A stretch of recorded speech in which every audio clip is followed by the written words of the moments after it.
Creators Game, episode 40. I'm Daya Miller. Jay Smith. Chris Vale. Dallas Squire.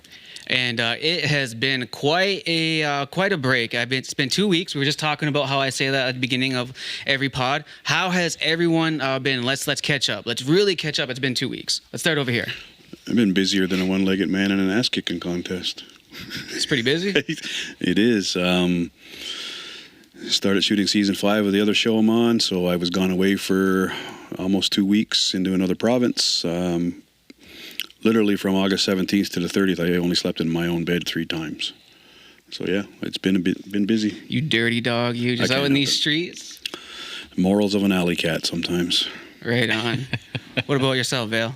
I went to the junior NLL a couple Sundays ago in Oakville. That was pretty good. And 2 Fridays ago was in the Six Nation Police golf tournament. First time I was out all year. I did not too bad. And then this past week was Master Provincials and ended up losing the round robin to the 2 teams that ended up being the championships. But it was a fun time overall. And now I guess I'm part of the Six Nation Stallions field team. So we sold his son, pulled a Jay Smith, sold his son John Perry to the Chaos. So, So he wanted out though. So, but you were doing Masters League, right? Yeah. Any points? Yeah, I had 3 goals on the Sunday This game. guy. I was playing mostly defense the other one. So. Playing D and still get some goals. To go back a little bit to your field comment there. He wanted out, I said. But I was like... Hang on here. So sure he's got to defend I it. also know the Stallions bought a couple players off of my other son, Brody Thomas. Who is the new owner of the now defunct St. Catharines Schooners box and field team. Yeah. But they're going to be back for box, right? Just didn't feel like doing the field, I guess. Yeah. He was busy in New Brunswick this past weekend, correct? Pretty busy, I hear, swinging the wood around. Yeah. Stick, I mean. Oh, yeah. We know. But, yeah. What about yourself? What have you been up to? Tell me a little about yourself. Oh, gosh. Well, I have a business where I go into schools and talk about history and culture and games, and lacrosse is part of that. And one of my side gigs is the games that I do, I make them and sell them. And so I had a huge order for like 800 of my games, and I've been working on that this summer. And I'm getting there. I'm not quite done yet. It's going to be a push. They're due towards the end of September. But I start back in the schools on the 15th, which is next week. And it's a little bit of pressure on me, but I'll be fine. So yeah, just kids. I have young kids and work, and that's busy. Yeah, it sounds busy. It sounds a little bit busier than you. Well, I don't know, though. I don't know that you're not sleeping in your bed. For the viewing audience, it seems like everybody that comes on here is somehow related to me. That seems to be a thing. And Dal is my first cousin. Disclaimer. There we go. There's the disclaimer. Yeah. And what's the name of your company, Dal? Onkwehonwe Games. Mm-hmm. Okay, now we're not going to skip ahead. Let's start with your lacrosse career and your upbringing. When's the first time you picked up lacrosse stick? Gosh, I think I was 5 years old when I tried lacrosse. Keyword tried. It didn't take for me. I was the runt. I was a small guy. I wasn't big by any means. So I remember trying out for the team, and I didn't like it. And so I quit, and I didn't go back till I was 9. And then from then on, I stuck with it. But it's interesting. My son and my daughter, they both tried lacrosse, and they didn't like it either at 5. So they haven't played or really grabbed a stick since. But it was fun playing minor. Played with a lot of guys that were excellent players, and coached by a lot of old timers that were great players in their time as well. And it wasn't until I started playing junior A. I didn't even really. It was funny playing junior A, and I didn't think about points or nothing. It wasn't. I was just playing because I loved the game. I loved to play, and was happy to be playing junior A, and ended up doing pretty good. Made it to the Minto, and I did really well in the Minto. And it wasn't until then that I realized, points matter, right? You get MVPs if you get a lot of points and things like that. So it wasn't really until junior that I was so naive that I guess I kind of became aware of that. I'm pretty good at this game. And so from there, I had a really good run for a few years, going up to senior and senior A, and ultimately had a long career with the Chiefs, and played through some lean years with the Chiefs. I'll tell you, not many wins, not the huge crowds, but some of the best times of my life playing with the Chiefs in those times. And it's a humbling process to play on teams that we're all there to win, but you're just falling short. And but I wouldn't have it any other way. I used to get offered money to go play other places, but I just wanted to play at home. I felt that connection to home. I felt comfortable, and ultimately made it to the NLL. That's kind of right out of junior that happened, and I think it was '96 for Rochester Nighthawks drafted me, and drafted my cousin Rod Moose Squire as well. And it's funny, I remember that year trying out in Rochester, and he was in Buffalo, and we had a exhibition game against each other, and they addressed both teams beforehand. And I remember I think we even had our equipment on, sitting in the stands, listening to someone talk, sitting beside each other, then going out to play against each other. And so that was interesting. But that started off my NLL career, which was up and down. But my NLL career was fine. I played on some good teams, but I've always felt like I didn't shine like I wanted, like I knew I could. Playing for the Chiefs, it was comfort. I was this res kid, first time off the res. There wasn't a lot of people that had done that before me that I could confide in, and it was kind of a shock to me. And I always found myself trying to please the coach more than playing my game. And the one year I said, screw it. I'm going to play my game. I don't care if I get sent down or sent back or cut or whatever. And I think I was playing in Albany at the time, or New Jersey, one of them teams. And I was having a great year. And I start playing out the back end door. So I had defense, but they would allow me to play both ways. And I loved that because I was creating a lot of opportunities on a transition. And having a great game. I think Washington had a team that year, and one of the Gates were on that team, I believe, that year. And I think I was chasing them down, and I popped my hamstring. And that year I was disappointed because I was really just being myself on the floor. I was playing free. I was playing how I always played, right, and for the love of the game, and cut my season short. And I made it back towards the end of the year, but it takes a while to get your timing and everything going, and your legs underneath you. And so, but when I came back, I wasn't the same, and I think I played 1 or 2 games, and then our season was done. But great career. I had a great time playing it, and I don't play Masters though, Chris. We're gonna have to get you out there. Well, you're lucky, Chris. He'd be out there. I get asked, but you know what? Recruiting, GM. Recruiting. Yeah. Already. Hang on. You know what though? I had a good career in lacrosse, right? I had no complaints whatsoever, and I got through my career really injury-free. Any serious injuries, like both my knees are still there, right? They're still mine. Haven't been replaced or anything like that. It's separated shoulders and stuff like that. But I feel good now, and I don't want to get hurt. That's really the main reason why I don't play Masters, is I just don't want to get hurt. I'm getting old, and just a couple of weeks ago I was playing some soccer with my kids and pulled my calf muscle. So that's what I don't want. I don't want a serious injury. I still like the game. I love the game, but I've done my time in that game, and now I'm just teaching it in schools and doing what I can to share the game. I enjoy that. Like you said, growing it right and spreading it around. Yeah. And then, like you mentioned, Moose, how many other of those cousins did you play with or versus in the NLL? Obviously, there was Kim at the time, Clay Hillary. Yeah, absolutely. Out of junior, Moose or Roddy didn't play junior with us, but we reunited. I think it was what year was the President's Cup we won? With the Wolves, 96 or something like that. I believe 96, yeah. After I had played with the Chiefs, I went back and played with the Wolves. And the big draw for me, because I could have stayed with the Chiefs. I mean, they won 3 Man Cups in a row there. and it would have been fun to be part of that. But the opportunity I knew was scarce to play with all of my cousins.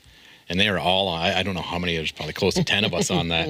And, Squire from Squire out there. And I jumped at the chance to do that. And so I had a good year in Senior B. I think I even won the scoring title that year. I'm not sure if I can look that up, but that was fun. That was, I won the Minto in 92 with the Arrows.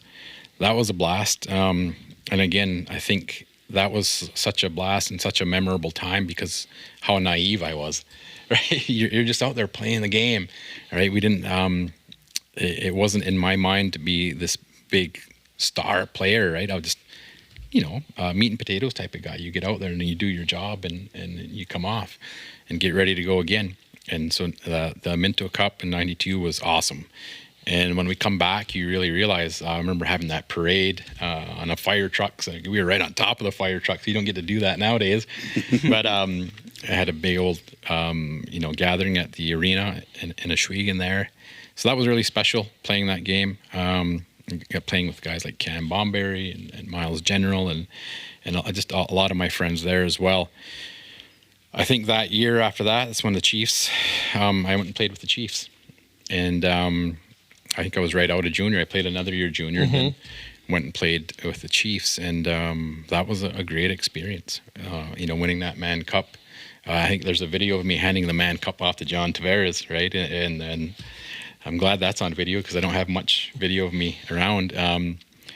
But to play with those guys and be around them when they're in their prime was just an amazing thing. Like Darius Kilgore in his prime there. Wow, just a force. Just a force. In the dressing room too, the energy is just, how can you not perform for people like that, right? And what would you say is like the biggest difference, like, if you're talking about like players in the 90s and like that energy, compare it to like now, like right now we got the Chiefs out there playing a Mann Cup, like, and then the energy that they bring out there on the floor, like, does it match? Does it compare? Or like, what is the difference, would you say? I can't say it doesn't match because I haven't been in the dressing room in years. I think I went to a game a couple of years ago and went and talked to Johnny Tavares and the guys there that I played with and Dewey Jacobs. And the energy seemed really good. And for us, and on every team, we have characters, right? Guys that are in that role to just bringing what they have inside of them to the players.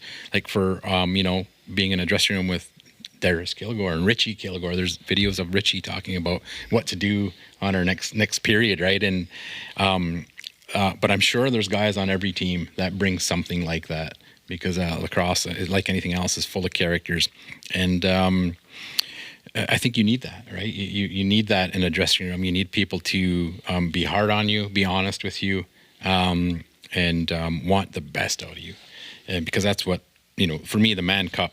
The Mann Cup for me is the ultimate. It's not the NLL for me. I see a watered down version of lacrosse when I watch NLL. I find it a bit boring.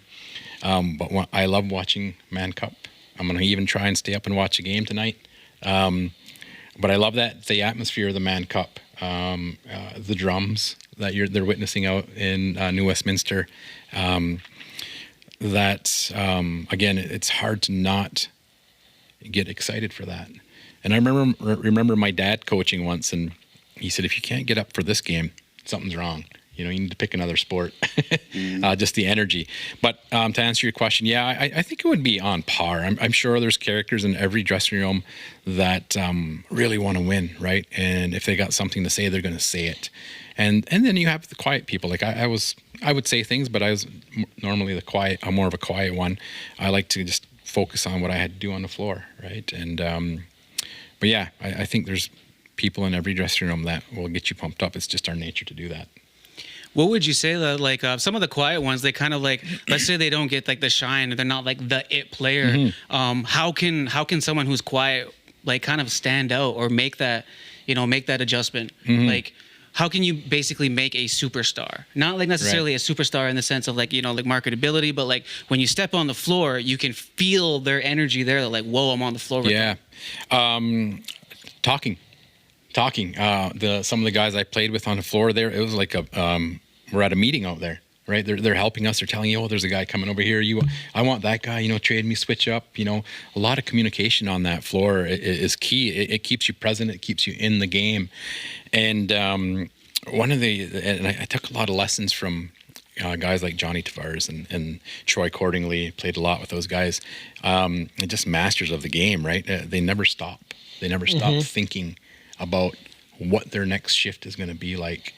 And I think for up and comers or maybe a quiet person is just taking that information that you're given and they're sharing in the dressing room and apply it. Don't just let it go in and one year out the next. If someone's trying to describe to you that, there's an opportunity for a pick and roll down here, let's try it, right? Go and do it. And we practice really hard, really, really hard. And it was pick and rolls, right? And I remember getting smoked a few times by Tim Bomberry, right? Just in practice, kind of letting my guard down maybe for a second, thinking, oh, he's not going to run me over, and you run me over, right? Because you practice how you play, right? That was the whole mindset there. So yeah, it's just taking those bits of information and applying it on the floor, right? And one of the lessons that Johnny Tavares had taught me is that if things aren't going with you, if you're known to score a few goals and things aren't going your way, there's so many other aspects of the game. Try to focus on something that you're going to do that next shift. Maybe it's you're going to get back quick immediately, or it's trying to make a good pick.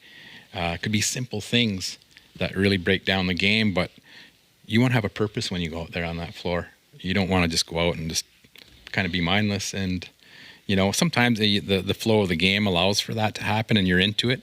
But if you're struggling and you want to contribute, there are many ways in a lacrosse game that you can contribute, right? And when I go into schools and stuff, I always bring respect and stuff. And one of the questions I ask them is, what can you learn from sports, right? And a big one is responsibility, right? You look at lacrosse, it's just because you don't have the ball, it doesn't mean your job's done.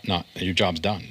There's so much you can do without the ball, and those are big lessons that I learned from the coaches like Les Wakeling and Dave General. Work off the ball, right? There's a lot to be done, and I seen a clip somewhere. I think it was a Team Canada coach talking to his players, and he had reminded them that we're all here because we're good. We can handle the ball. We know we're really good with the ball. Where we're going to win the games is away from that ball, off the ball. What are you doing?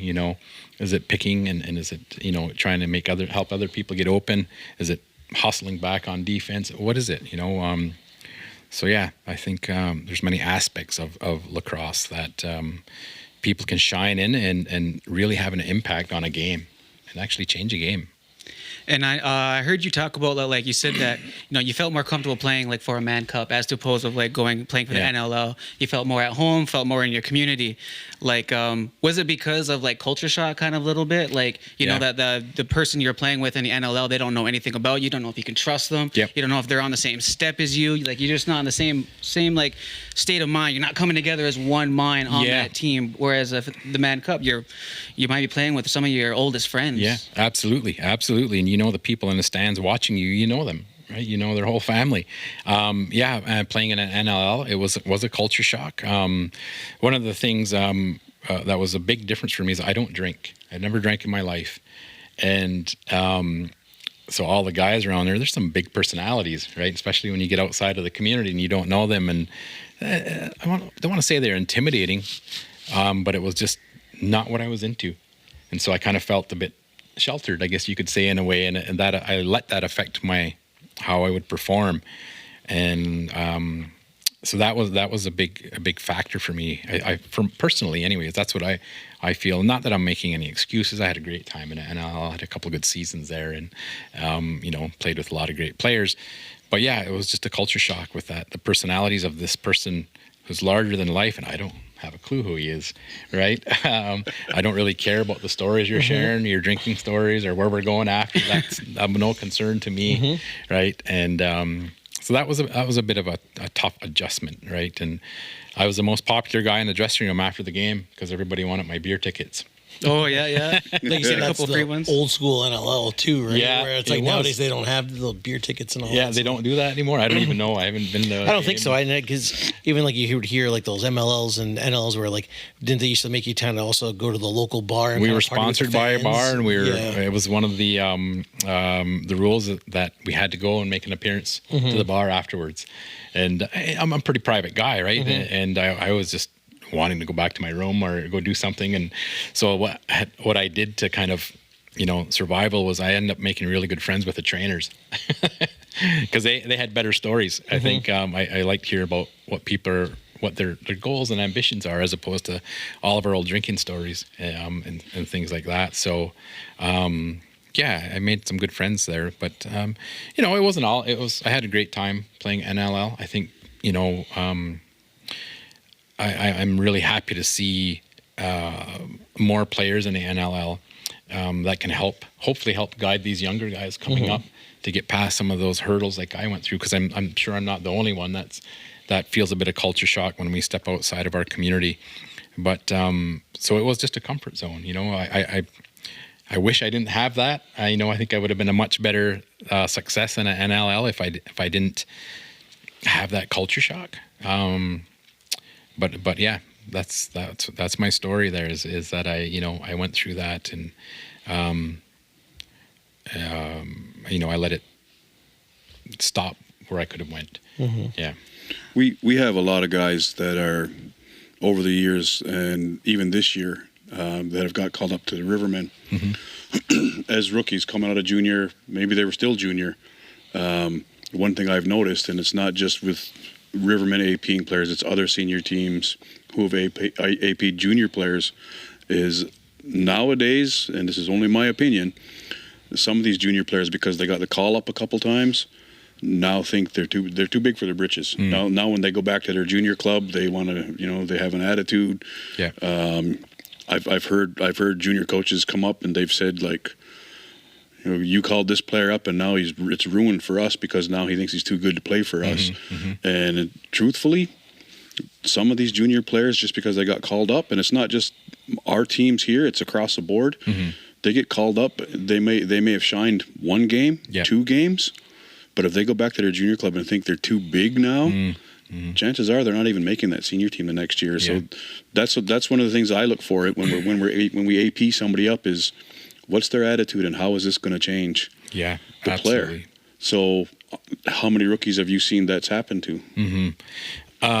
You notice a lot of people that are successful in junior. I don't know what the ratio is, but how many make it to senior A or other teams, right? I don't think it's a whole lot. Might be more nowadays, but you see a lot of guys in junior. That's the peak for them, right? They're not going to make it past it, and I just think it's growing pains, right? We're young. I remember making some silly decisions when I was younger, and hindsight, you wish you made a different decision. But ultimately it comes back to that individual. Are they going to put the work in to be successful? And lacrosse, it's growing. Even as ancient as this game is, it's relatively young as far as, right? And when you compare it to football or basketball or hockey, but there's so many people playing the game now. There's leagues, there's opportunities to play. I don't even know all the leagues. I hear you guys talking about the AL and the PL. I didn't even know about those leagues when I was young, right? So there's a lot of opportunity to do good, and really it's like there's so much talent in our community of Six Nations, right? There's tons of talent, but now it's like, what else are you going to bring to the table? What's going to set you apart from just talent? Because talent is not enough anymore, I don't think, right? So it's hopefully those players that are getting called up and then going back down, they're using that to help mold them as a player, right? And excelling at whatever league they're in. So hopefully, I know as coaches and managers, that's what we want to see, right? We want to see this young person taking that opportunity, making the most of it, and going back and growing from that moment. But yeah, if you're getting too big for yourself, it's a humbling sport, right? If you're not consistent, if you're not helping your team win the game, then there's not much need for you. Unfortunately, I went through that. I've been cut from teams. I've been sat out and all of that stuff. And it's like I equate it to kind of like horse racing. When I pulled my hamstring, just pop another player in there. Okay, when you're ready to come back, we'll get you a spot, right? And so you're only as good as your last shift, essentially, right? And that's the unfortunate side of it all. And that's with any high-level sports. If you're not producing, and then there's somebody waiting to do that. So these young folks, they got to figure out, how can I be consistent? How can I be a contributor to this team game in and game out? And it's not an easy thing to do, right? I've had bad games. I've had I won't say bad seasons, but you got to push through that, right? And stay humble. That's my biggest advice: is stay humble and earn what you get. I usually tell, like, in the last few years, I've been telling a lot of these junior graduates. I mean, if you're graduating junior A, your chances are you're probably getting drafted somewhere or protected by an MSL team. Right. But for guys that are playing Rebels, even some guys that are playing Arrows, my advice is there is a Senior C league. Go and cut your teeth in that league for a year or two to get used to playing with men. You might have been the biggest guy on your team in junior, and you go to a men's division and you're not the biggest guy anymore, and you have to change your game. You're right. You got to earn your stripes, kind of thing. And I highly recommend anybody coming out of junior, whether it's A, B, or C, if you don't get an MSL draft or an NLL draft, go play Senior C to get your feet wet, get used to playing with grown men. For sure. Because a lot of them think they can just make the jump, and they can't. It's tough to do, to make that jump. I remember playing junior, and then I remember talking to my dad, and he said, "You play 1 year Senior A, you'll be a man." So I remember him saying that, right? Because it's such a physical game out there, right? To play at that high level, and that's what I wanted. I wanted to play with the best against the best. That was my measure for myself. And my dad, a huge influence, the big shoes to fill there. And one of the things with my dad, Bill Squire, it was he didn't look at it like that. He didn't say, "Oh, I done this, so you better do well." That wasn't his style. He told me he knew that, one, I'm not him, and our playing styles were completely different. And he just told me, "You have to find your own way. You can't do what I do," because he was a burly player, physical player, fight, go to the net, shoot, whatever. He could do it all. Right? Take face-offs, all of that stuff. And like I said, I was a runt. And so I had to find my own way. I had to find my own game. And again, these young players, they got to do that. If you're just going to go out there and go through the motions, you're going to be overlooked. And but yeah, my dad was a huge influence on me. I'm still so proud of his accomplishments. He was a much better player than me. The Mann Cup's on now. My dad won the MVP in 1968 as a call-up to the Brooklyn Redmen. Oh, nice. So I think he played in reserve that year, or was it either here or Brantford? And back then you could pick a player up, and Brooklyn picked him up, and they played, and I think it was against New West, and he won the MVP. Wouldn't he have played for the Super Test Warriors? Probably, yeah. There's pictures of him. It would have been in Brantford then. Coached by our grandfather. Yeah. You and Deas? No. You went like this. I was. You and I. I got you. You and I's grandfather. And like you said before about the whole off-ball thing, that's the huge thing you always hear about guys. Yeah. Oh, they're the top scorer. Let's just say Toronto Beaches, and then they go to the Nighthawks, and you're not the ball carrier anymore. You got to do the off-ball stuff. Or even when we watch a team like the Chiefs, they're all goal scorers and ball handlers, but somebody's got to take that role of, hey, I'll be your pick guy. Right. And a good example is Brendan Bomberry, his family as well. A prolific goal scorer, but you see him play different roles in this Mann Cup level. I think it's different than NLL, his role even, but still proficient. Still a great D-man, transition, scoring goals. He's played defense quite a bit this year. He's definitely made himself useful in all aspects of the game. And I found that as you get older, that's a good way to do it, because you stay in the game more, right? And as I got older, I would ask if I could play both ways, because it just got me in the game more. And instead of just earlier in the career just going from the door to the front of the net, easy to do, right? You have a long career just doing that. But I found that, starting back on defense, creating that transition, going to offense, and then, old school down, back, and off sort of thing really helped get me in the game for sure. I have a question. This is for both of you. So, like, you guys are like teachers and mentors and trainers, coaches, all that within lacrosse. What do you do when you come across like players who are trying to fill the shoes of their fathers, fill the shoes of their grandfathers, and they just can't? Like, they're or not that they can't, but they shouldn't be. They should just try to be themselves. They should just be following their own route. But how do you kind of like what's something that you would say, or what's something that you would what's something you would say in a sit down to be like, hey, like, let's look at it this way. And this is for both you guys. I think for me, having fun is one thing. Does that bring you joy, trying to fill someone's shoes? It usually doesn't, right? Unless you're being successful. But if you're having a tough time filling shoes, you have to go back to why you play the game. And that's got to be joy. So you got to get something out of it. And again, it's tough to fill those shoes. You have to. For me, I think I didn't play the game for anybody but me because I loved the game. I loved, come from a big line of lacrosse players, and I loved their stories and everything. But again, I knew that I wasn't them.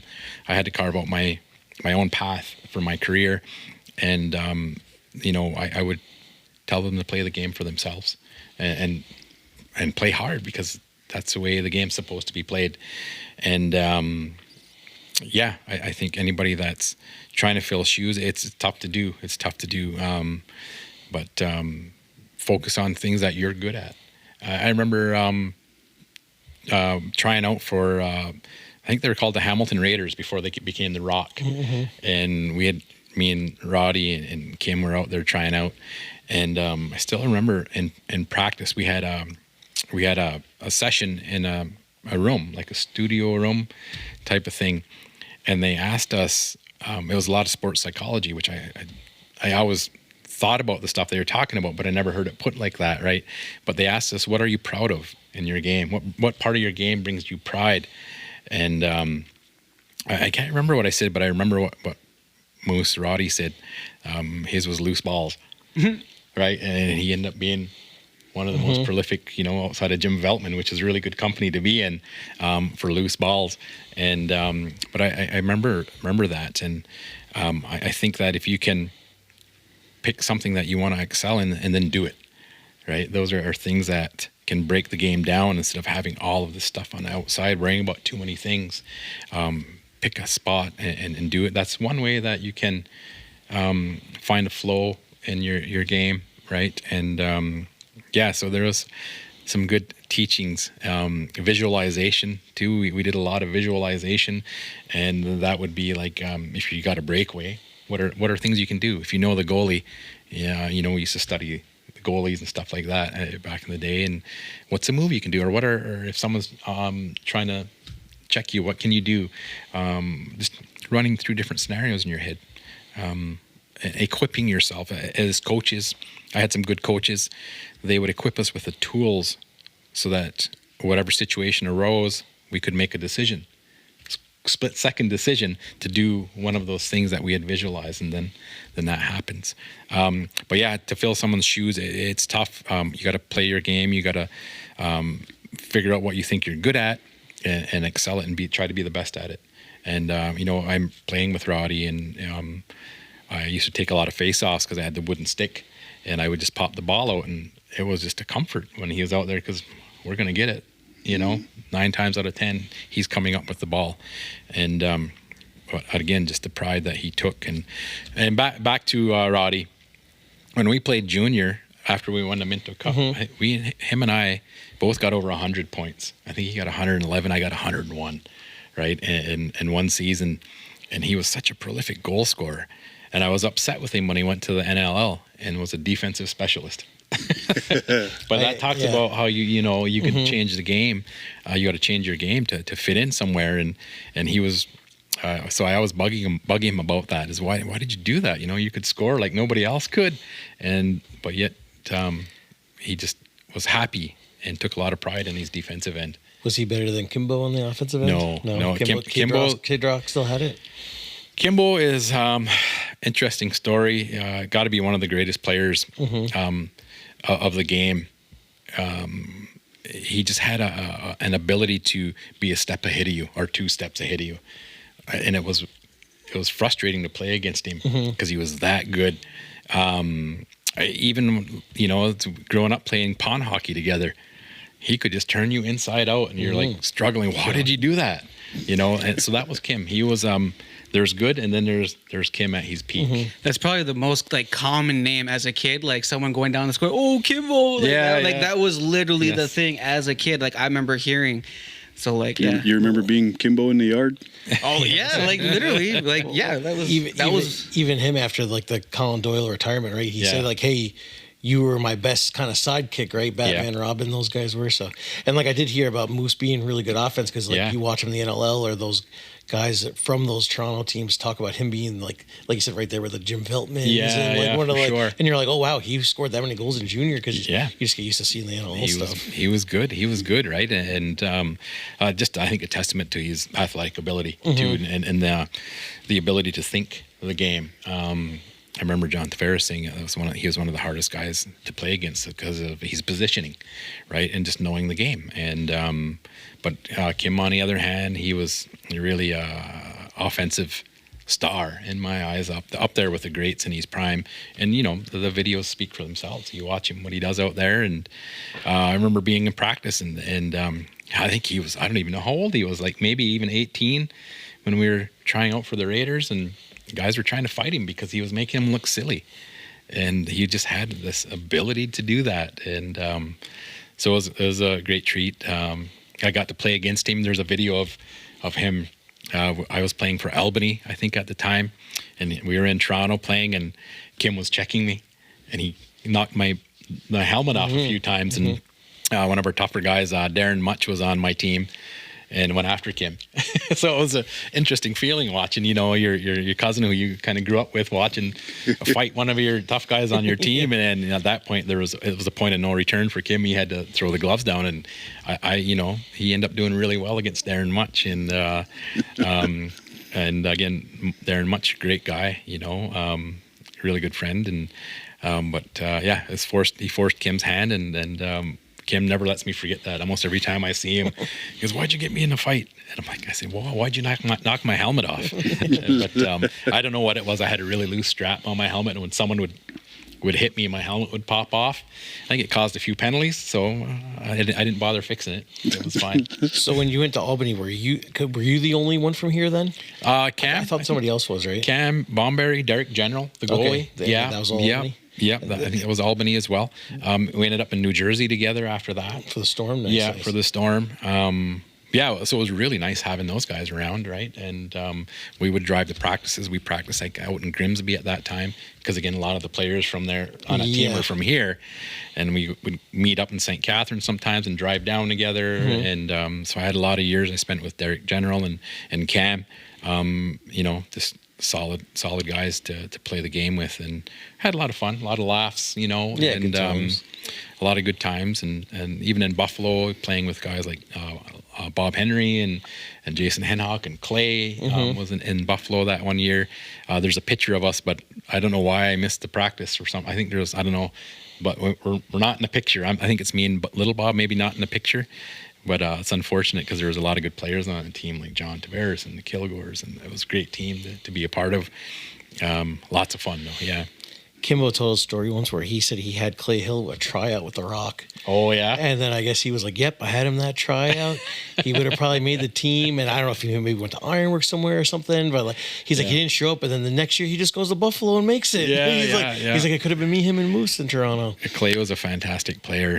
Just his athletic ability and his hustle and effort. You if you're out there against him, you had to work your ass off to come up with the ball because he was going to, right? And I remember him blocking shots with his body playing senior A, and it was just awesome to watch that kind of effort. And I think, that's the type of effort it takes to play at that level. You're putting it all out there. And like you mentioned, the Chiefs, what is it, 2-1 now for New West, and I don't know if anybody thought that would be the case, right? There was talk of a sweep. I remember talking about that, but it's just digging deep, and they showed that last game that level they can go to. So to do that, every game is tough, though. It's tough. You're going to have a bad game, right? You want to learn how to minimize any injuries and stuff like that when you're having a bad game like that. But you got to dig deep, and that's where the Chiefs are in now. And I think they play tonight, and I expect a closer game tonight. But the expectation is to win, and playing with John and John Tavares and Dewey, and knowing those guys on the bench, they're thinkers of the game. John is one of the best there ever was at that thinking part of the game, and there's no doubt that they have a plan in mind, and it's up to the players now to execute it. Like I said, you equip them with the tools and hope they go in and do what they got to do. Now, before we get into we're going to talk about the President's Cup. We're going to be talking about the NLL draft, and of course, we're going to get into the Mann Cup. But before that, let's talk a little bit about what you do for your program. Yeah.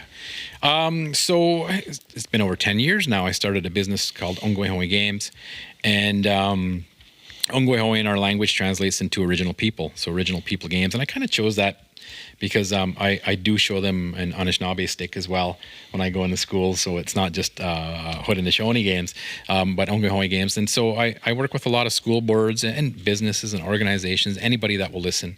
And I go and I talk about just baseline Six Nations history, who we are, because the teachers haven't been taught that.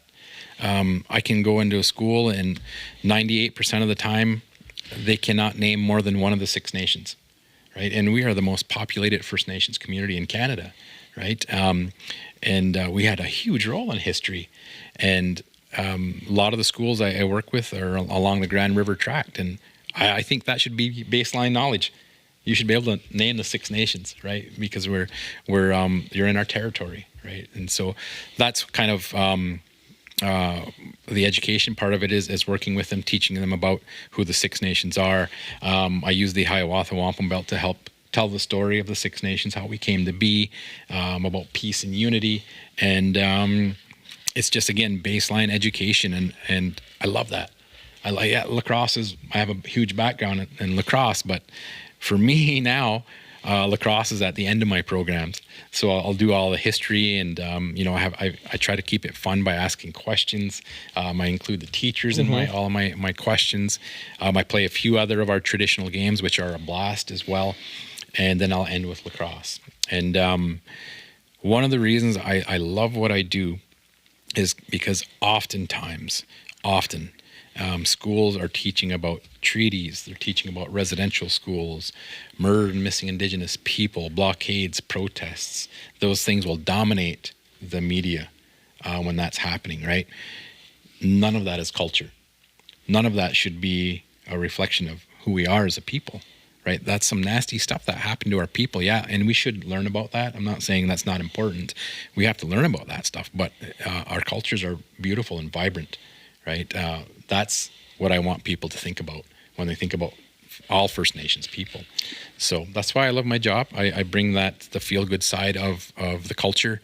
I share stories. I'll tell a version of the creation story about the snow snake. I share stories about the snow snake, and whoever my audience is, I kind of tailor what I'm going to do and what I'm going to say, and the games we're going to play, and it all factors into audience and the amount of time I have, what kind of space I have. I've talked to high school civics classes, and I'll talk about our social structure and our clan system and things like that. So it's a lot about education, and I love that. I love lacrosse. Yet don't get me wrong. I have a colleague who works with me, Miquan Tulpin. She's on our women's national team. She's been doing a lot of work for me, and she is current. I remember Jay asking me if I wanted to do the interview, and I'm like, well, I'm not current anymore, right? I played a long time ago, but having Miquan on my team as well, she's current, and so she can go in there, and she has all the modern drills, and she's so excited about the game, And I love that. And we're a bit different in our presentations, but that's great, right? So she's doing her thing for me, and I do my thing as well, and it's good. And then, like I mentioned earlier, my side gig is making and selling some of those games, and I've made a career out of it now, and I'm busy. I'm busy. I think anybody that has their own business, you're busy, and but it's a good busy. It's a feel good busy, and I do get tired of driving and traveling, but it's a good thing. Yeah, and I like that like even though that like it's about lacrosse, you're still in there teaching culture. Yeah. Because culture is kind of the more important thing, because without our culture, like lacrosse wouldn't even exist, right? Absolutely. So like to have, and then especially like right now, like with schools, like they'll be kind of they're going to teach all of the things that are going to trigger you. Yeah. Right. So you kind of need that little wellness time, that time sure. away from all of that those hard topics, where you can kind of like digest what you were talking about, but also clear your mind with lacrosse. And lacrosse is like a medicine game, right? It's Absolutely. medicine. So to clear your mind after you're talking about some of those big things, it's very important, especially for whoever your audience is. Like, they could be younger or older. Yeah. It's just a big topics, and they could be heavy, and it's just good to get outside and probably, clear your mind. Absolutely. All of those things that Del had mentioned about how they teach about MMIW and protests and treaties and blockades and all of that stuff, that, to me, is a tool they should be using to teach them about their own government. Because none of that's about us. If anything, it's about us retaliating after generations of putting up with it. So, yeah, if he's in there teaching our games, which were developed by our people for fun, right? Like, as little side note, I got to throw it out there. His bone and toggle game, I'm the Canada Village champion at that. The Canada Village champion. I know last year must have been one of the schools in Brantford you visited that they came, hey, Dallas said contact you guys to get sticks and balls and stuff. So it's good too, right, that they're still doing it even after you leave. Right? Absolutely. And I always tell everybody to go and see you when they're looking for equipment and gear and stuff. And but yeah, it's feel good stuff, right? And so it makes my job a bit easier. When I go to school, sometimes I'll have teachers say, "Oh, watch out for this class." They're a bit unruly, but I find that those are the best classes. Not everybody wants to look at a teacher who's up there talking to you all day. They want to be interactive. They want to be included. And so when I get in the sessions and we play games, everybody's involved. And it's a good thing. I've had a few tough classes here and there, but to be expected. But yeah, not everybody learns the same. And I find that being interactive and getting them up and involved, I find they even remember more. Because if I'm revisiting schools, they're like, "Hey, Dallas, how you doing?" I'm like, good. And I'm asking them, "Okay, who can name the Six Nations?" And then, there's a much better response. And I like to think it's because they had that positive experience, right? There's agencies I've worked for where I've got a hold of Dal and said, "This is what we're doing. Can we book you for this day?" And then get off the phone with him or get done emailing or texting or whatever, and then reach out to Chris. Chris, I need 50 sticks for this day. So Chris is the plug. He is. Yeah. Filthy plug. The filthy plug. But like you said too, it's even good of like Curve Lake, different places, right? Trying to, and like you said too, of just the positive stuff of the culture, right? Like you said, not all that negativity or the bad stuff, but actually like, hey, this is this and this is that, and kind of teaching and learning more. I did a session a few times now for actual residential school survivors, and I made them play games. I said to them, "I'm sorry you went through what you did. That wasn't right, but please don't forget about the good things in our culture, right? Because there's many good things, and we the humor. I'm old, but they're older than me, and they had some pretty cool humor. Probably very dark humor. Yeah, very dark humor. But just I remember taking the opportunity to ask them, "Well, what's your clan?" Because I don't get to do that too often, and most of my work I do outside of the community, and to have them, shoulders go back and chin up and proud of who they are and who their clan is, that's the stuff that speaks to me. And so don't forget about the good things. What's one thing that like you've noticed that you you've learned through lacrosse that you've learned on the floor that you now take off the floor and you just use in everyday life. Like, for example, myself, like how you're talking about like imagining a play before you do it, or in imagining what you're going to do when you go out on the floor. Like, prior to the game, right? Like this is something I do like on an everyday basis. I imagine my whole day before I actually do it so that I'm already prepared. So, and that's something I learned from lacrosse, and I'll just do like every little step of every day. So I'm very kind of calculated with my day. Right. But like, what is something that you use where that you've learned on the floor and you've taken that skill off the floor and you're like, you use it in everyday life?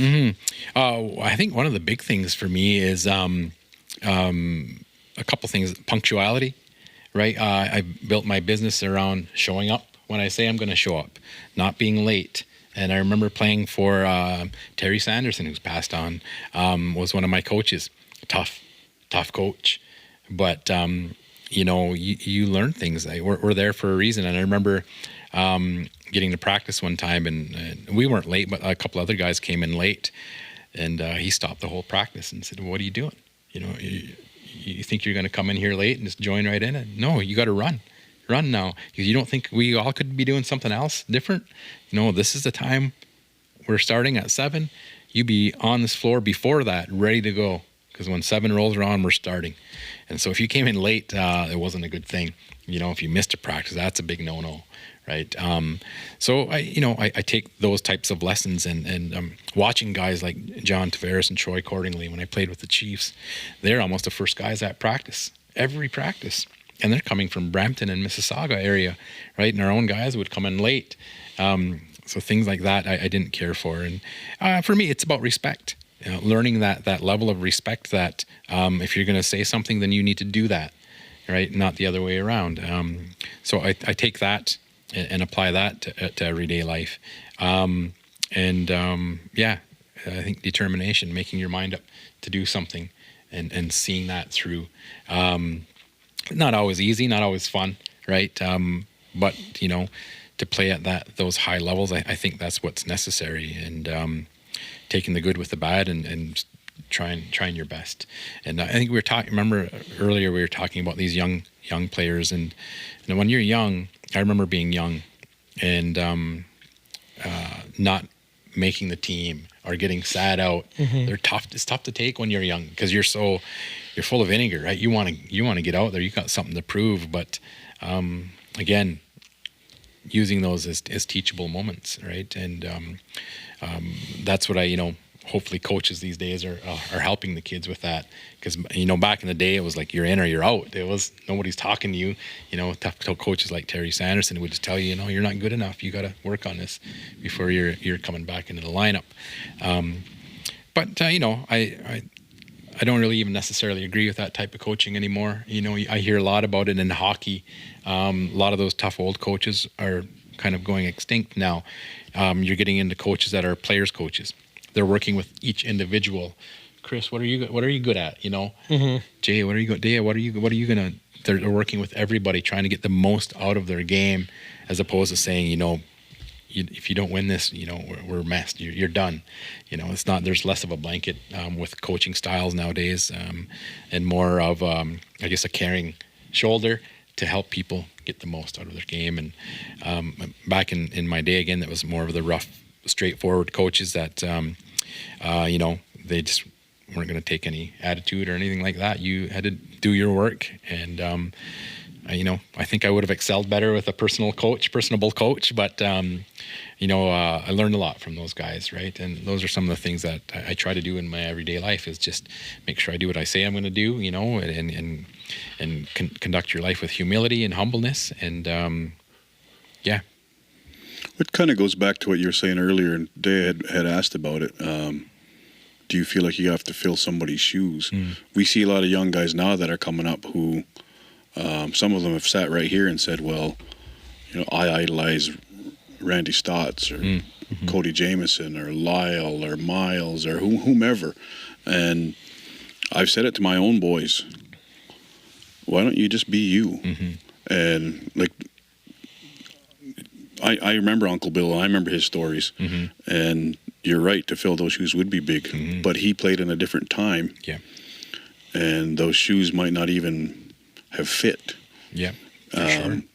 And now here you're talking about your career, and I remember watching you. I remember I played. I was a year older than you, and I didn't go as far as you did by any means, but I had Bill as a coach, and I only remember hearing the stories about how he played, and then having him as a coach. I'm like, this ain't the same guy, because he was quiet, mild mannered. He took the time to teach. He was that shoulder that you're talking about, and now the game has changed from when you made it to the NLL. It's changed again. So great minds on the bench, like John, like JT. Is he? I wonder, is he one of these hard-ass coaches, or is he the shoulder? That's what I wonder about, because with the team I was with this year, the Rivermen, we had Wayne as our head coach. Wayne's younger than some of the players that he coached. Yeah, like we got Roddy Jr. on the team. Guys like Brooker Muir, who was that leader you were talking about in the dressing room. We would go to them guys. What's the vibe? What's the vibe with these guys? Is there any I know they're not going to complain to us. Will they complain to you guys? What's the vibe? So oftentimes too, as coaches, as managers, we got to find that out through secondary means. Right. So that's where it's at right now. And some of these junior guys, like I said, they're coming in. They're going balls to the wall for a senior team or a division higher or whatever. Then they go back to theirs, and their heads are too big. Yeah. And then when we try to talk to them, now we're just yelling at them and picking on them.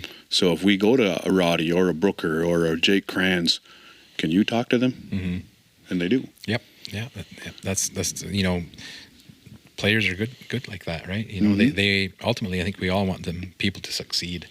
And if there's any bit of information that we can help to pass down, we'll do that. And I wish I had more of it when I was playing.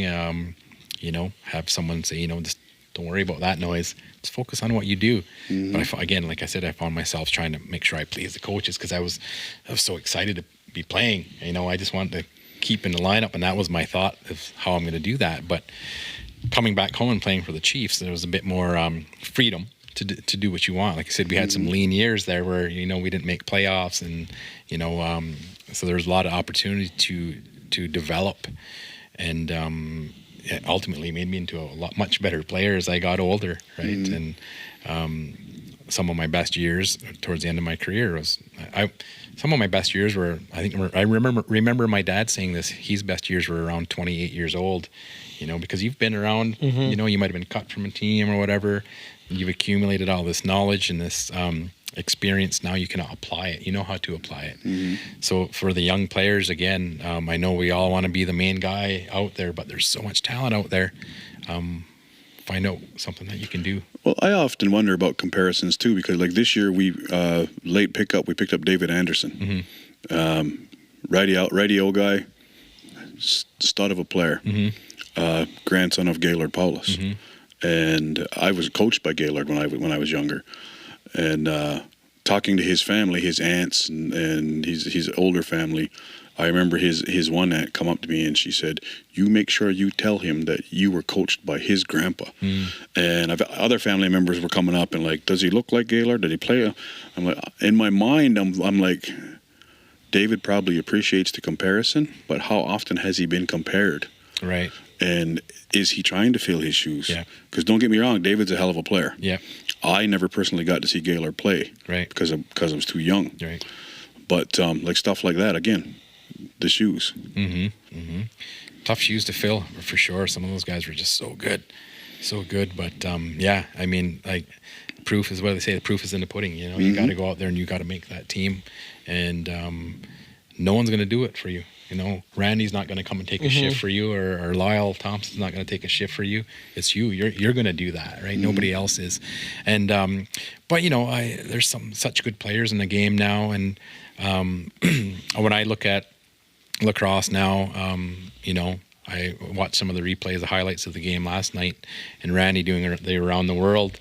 I remember scoring a goal like that in Brooklyn. It was one of my most favorite things. But for kids to be able to see that, and to know that you got to have that in your repertoire, your arsenal, right? Because you're not going to go out there every time and do around the world. You have to know when to use it. And that was a perfect situation that he used it in. So that's the types of things that younger folks should see. How did he use that? Why did he use that? Because there weren't many options. He was going to his offside and just reached back around. So those are the things I would say take from all of these great players out there. Equip yourself with tools. So it makes me wonder that after that highlight came out, last night, how many kids are trying that at the Winter League Lacrosse? That's right. How many kids are trying that tonight, right now? Yeah, it's a beautiful thing, right? You watch the games like that, and you think, oh yeah, I want to be like that, and there's nothing wrong with that stuff. That's we all have idols that we looked up to, but it's tough to like I said, fill those shoes. Again, you got to find your own way. Oh, I used to call Dell's dad, my Uncle Bill, I used to call him the Ric Flair of lacrosse. The Ric Flair of lacrosse. Oh yeah. And like you said, 2 different generations of like playing with the wood sticks and different gear, and like it's just like how they do in all sports, right? Hockey and football, comparing. It's tough, right? Different generations and eras. I played my junior career with a wooden stick for the most part, right? And that's because I could take face-offs, and my dad made them, my grandpa made them, so I always had a good stick. And then you make that jump to NLL, and you can't use it anymore.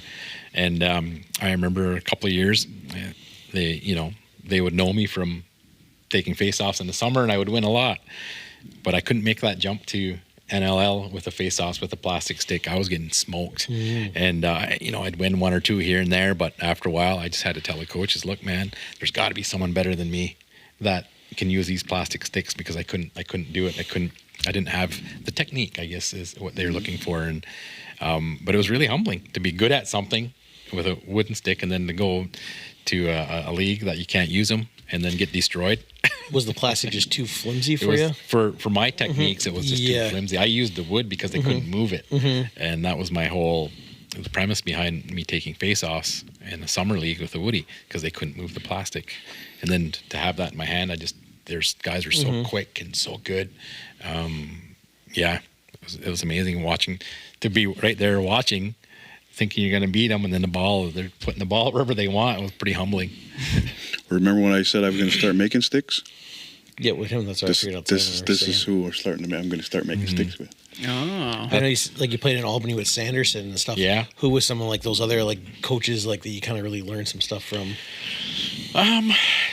Les Bartley, Les Wakeling, how many coaches? So like all the legends, pretty much. Yeah, right? yeah, all those guys. I played underneath them, and those were the guys that really jump out, that made an impact, that would say things that would still resonate. I wish I paid more attention to some of the drills, because we did some quite intense drills that I'm sure the guys do all of them drills today, having Johnny on the team. But when you get playing with like such legends of the game, like those Kilgores and Tavares and Cordingley, and you're like a sponge around that stuff. You listen to what they say, because they're doing it, right? And I remember watching those guys play when they played for Brampton, and you get them in front of the net, they're just not missing. Your best defense was to not let them get the ball. So they were coaches just as much as their actual coach, because they had that experience, because they're like 1 or 2 years older than me, and so I was younger coming up behind them, and learned a lot from them. And then, like you said, it's crazy because either current NL coaches from those Bartley and Sanderson trees, or then even Rich is on the D-Door for Chiefs, and then Dare still coaches Seneca War Chiefs. Like, so all these guys are still kind of knowledge and sponges and giving back to the game. They're, it's easy to see that they're still involved in a game in a big way, because of how successful they were throughout their career, right? And you've seen that a lot more. There's a lot more opportunity for people to carry on their lacrosse career, which is a good thing. For me, when I retired, I played my last year with the North Shore Indians, Senior B. And I retired, I was probably 34 or something like that. But my body told me to. I was getting injured more than I was healthy. And at that point, and you lose a step. I remember playing one of my last years, Senior A, just losing a little bit of a step, not quite as being as productive. And you know when it's time to retire, right? And so when I retired, I just stopped. I had to stop. I couldn't coach because I probably would have played a few more years, and then the knee replacement comes in and all of that stuff. So, there's a time when we all have to hang the pads up, and it's it's bittersweet. You watch games like this, and then 10 years goes past pretty quick, 20, 30 years. Now we're talking about when we first won the Mann Cup, and it's nice to reminisce all of that. And every once in a while, the guys will reach out to each other, and we'll get together and just kind of rekindle that feeling. Working in these school boards, I run into Shanahan, who's a teacher with a school board, and I got to go out for lunch with him. And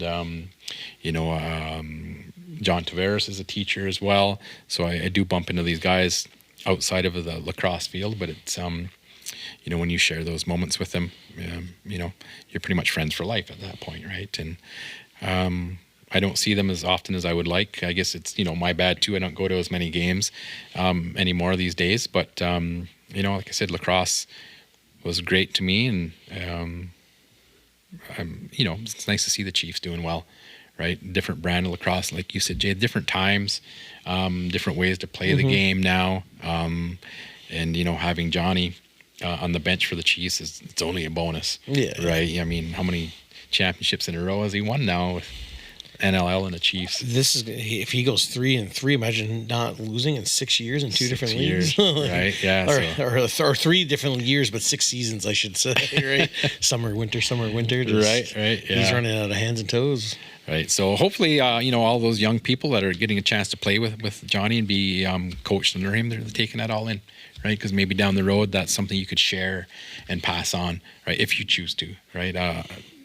Fortunately or unfortunately, I chose to kind of, do a different way. But I still love sharing the game, and I still, think of the game often. And it was some good times. That reminds me of something. I had asked you if you would come and coach, and you had said you wanted to see if your kids were going to play first. Yeah.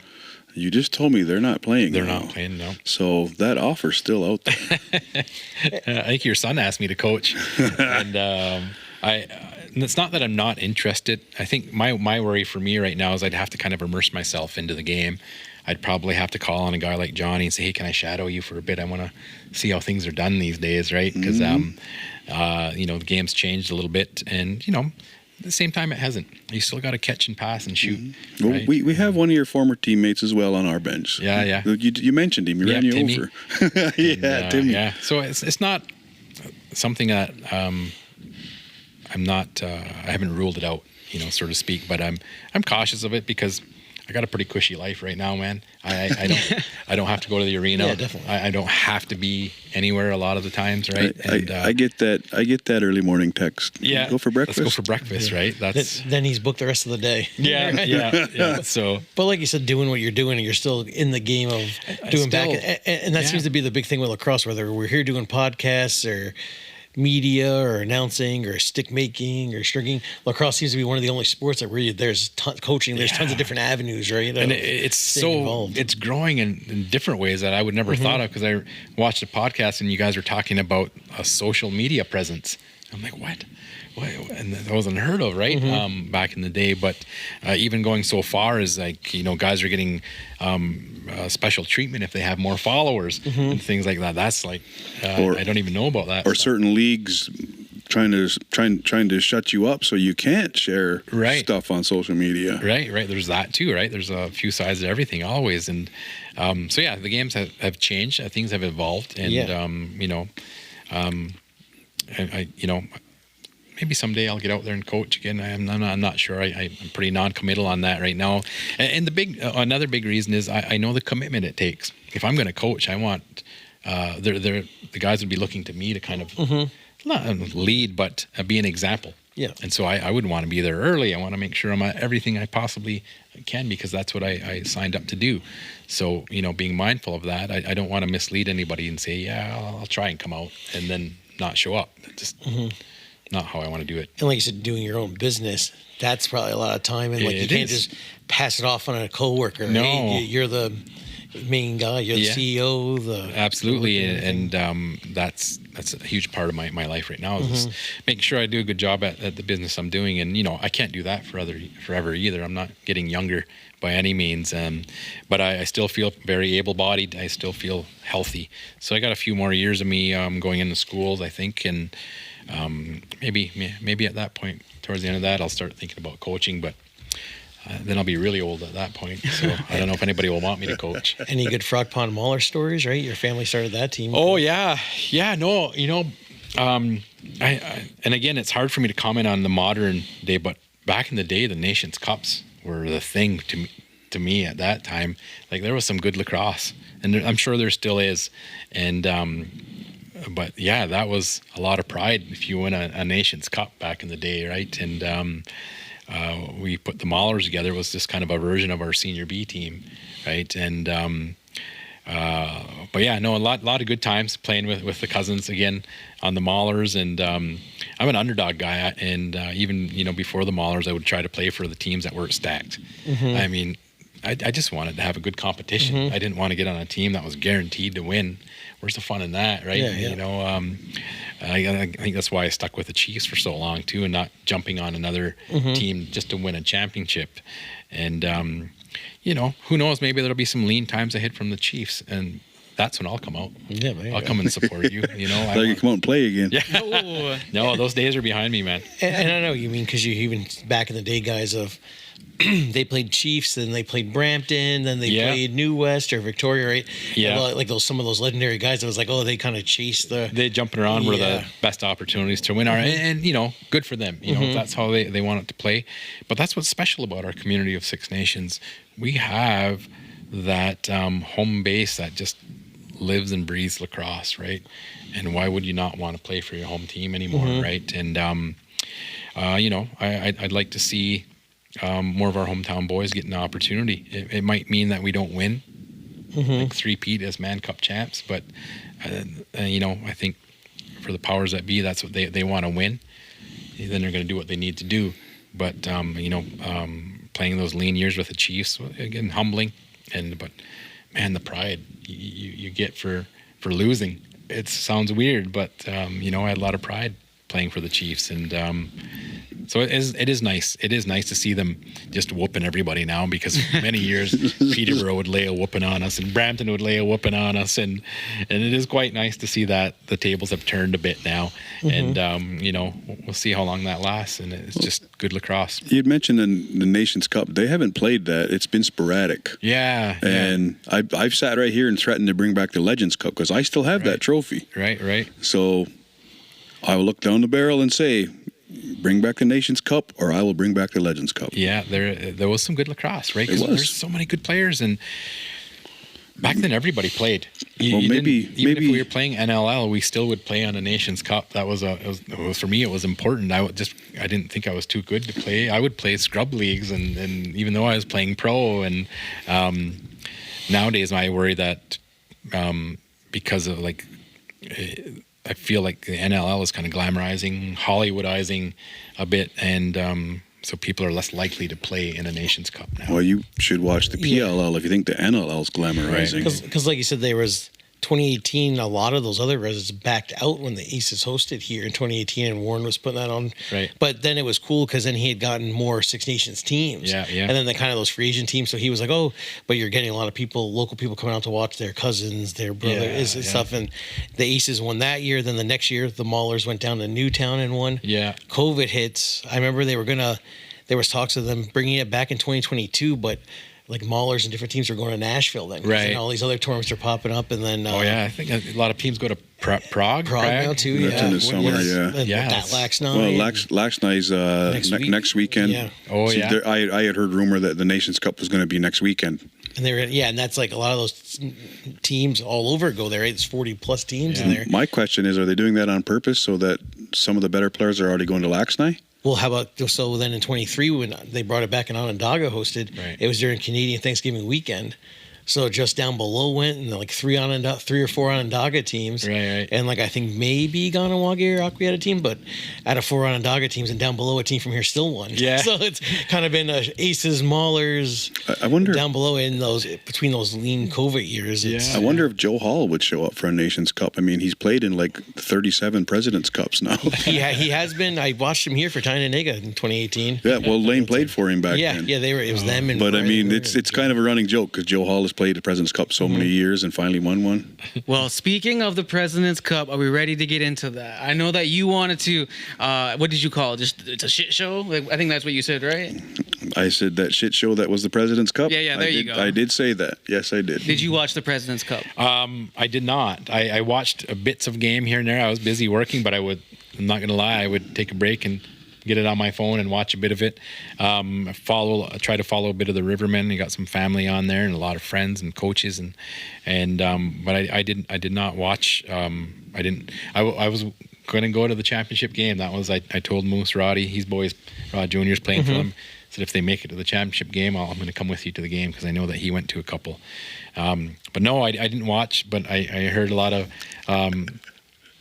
extracurricular things that have gone on. But that's why Jay is good at what he's doing, because he's there taking the stuff all in so that the players don't have to worry about that stuff. They should be just focused on that game on the floor, right? So I'm interested to hear what he's got to say. Yeah, let's hear it. I've been waiting. I want to hear this rant. How many times are you gonna look down the barrel? Well, I'll start by saying this. I'll probably get in trouble for saying the shit show that was the President's Cup, but I don't even care. Okay. I've had a few executive members from other teams that have said to me, "Get me on that damn podcast because I want to tell them about how shitty this was."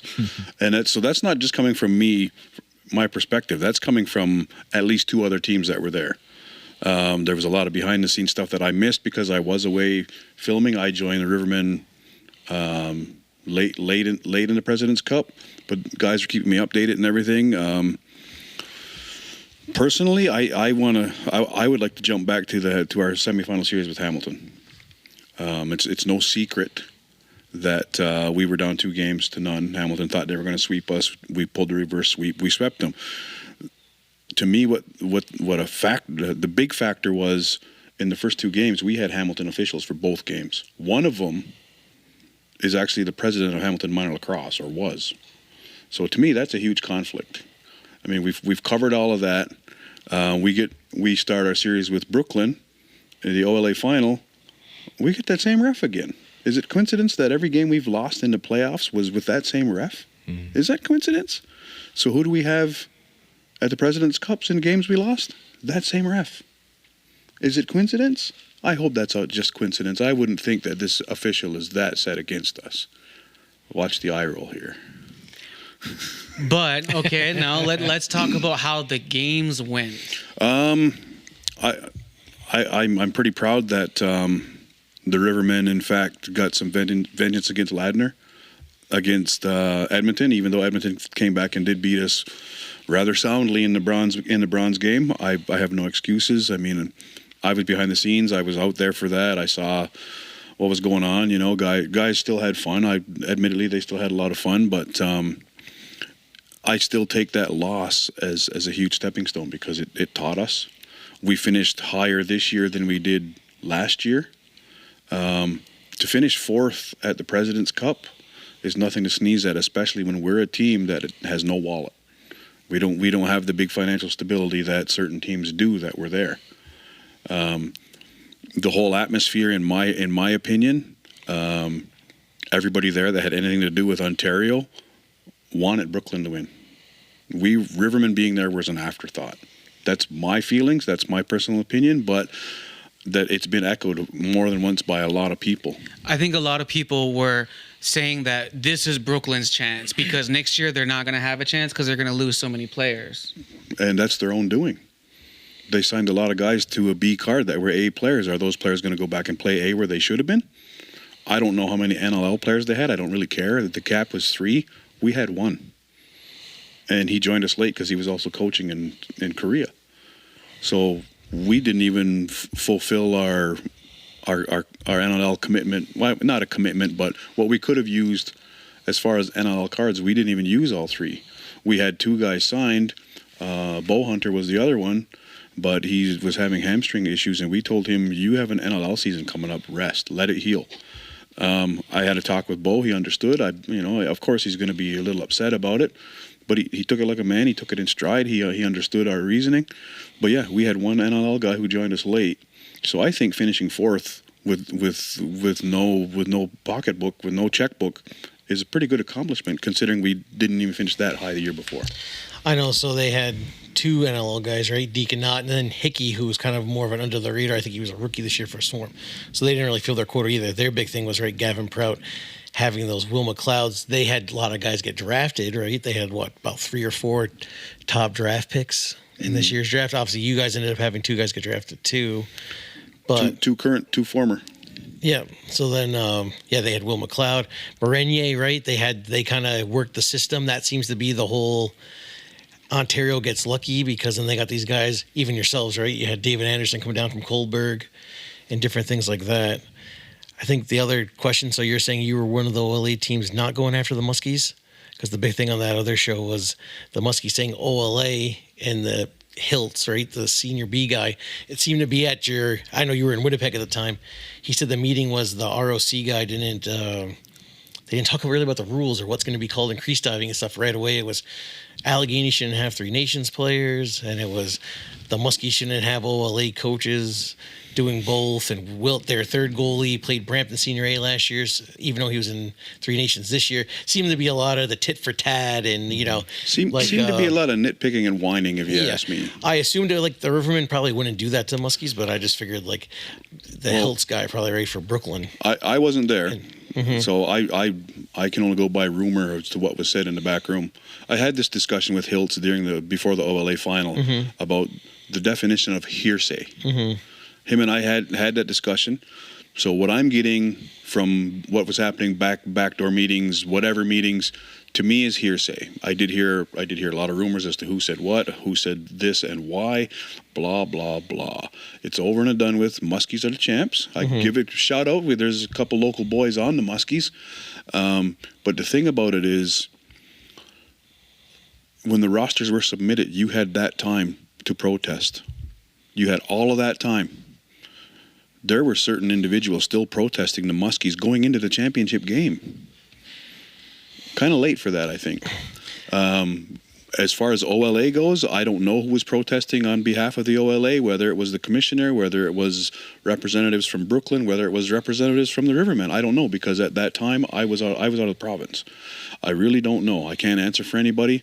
But again, to me, and again, personal opinion, by the time I got there, I was so sick of hearing about Brooklyn this, Brooklyn that, Brooklyn this. Okay, yeah, it's their 25-year anniversary. They won the OLA title. They're a great team. Don't get me wrong, they're a great team. But you can be a great team without whining so much. And they celebrated their anniversary by being second again 25 years later, right? Well, but shots fired. Shots fired. Also, too, in that first game of the semifinals, Nick DeMood, they try to go after his wood stick, and I'm like, hopefully Mohawk Lacrosse made him an illegal wood stick. They kind of run the Muskies, and it's legal. Your guys' game, Deacon Knott's mask, what if it was called earlier? He looked very uncomfortable with that face mask. The first shot he lets in. I said that sitting up in the crowd, why wasn't this called in round robin? My other thing is, and this is coming from somebody from Muskie's brass, because after we had lost, he come out, he shook my hand, he said, "You guys had a good run." I thanked him, and I jokingly I said, "Watch out for Deacon's mask," and we laughed about it. And he leaned over into my ear and said, "I'm watching out for the stick because I know it's illegal because I made it." Oh yeah. Because like I said, he had the mask where he almost had to put the backup goalie, Luke Coots' field goalie helmet on. Then next thing you know, they grabbed another third string goalie's hockey helmet. The Riverman threw the ball away, but then they got it back, and then Greg Elijah Brown, boom, first shot goes in. His second shot hits post. So he looked very uncomfortable. And I didn't know if him going back to his rookie year helmet, if that even kind of maybe threw his game off a little in the championship, right? Obviously, Muskies played really well and stuff like that. But and to take nothing away from Deacon, because Deacon he's a phenom. As young as he is, he's a phenomenal goalie. And if you've ever met the kid out off the floor, he's a great kid. Him and his dad are great guys. Yeah. His family's great. You know, his dad was a big softball guy. Actually, his dad was the biggest rival to our guy Gary's brother. They're both pitchers, and because there's a lot of stories that Deacon's dad shared with me about pitching against Gary's brother Mike. So it's a small world. Lacrosse is global, but such a small world. We know the same people, have the same friends. But not to take anything away from Deacon, helmet switch or not, he is a great goaltender. And my thought is, I don't know if Brooklyn's going to have the same team next year. And we're off season, so I can say whatever I want to say. If Deacon wants another shot at the President's Cup, maybe he should have a paddle on the front of his jersey. No, like you said too, getting these teams are even like it was very much like they got. Chris, my eyes are up here. No, I know we're kind of wide. We have the game on in front of us, but just kind of seeing the Muskies, right? They had a kind of Linfield. He was cut by the Toronto Rock, right? But a good young player. They were kind of finding those guys that were cut, or maybe guys that were drafted.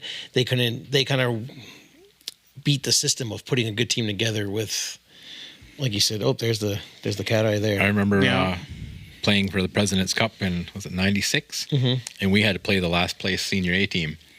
And it was Fergus Thistles. And we whooped them. Speaking of last place, what did everyone think of Saskatchewan? Saskatchewan was like, it was crazy when those guys on Thursday were like, yeah, we're going to play. And it sounded like, obviously Cody LaForme was to Prague a lot. One of the players was from Prague.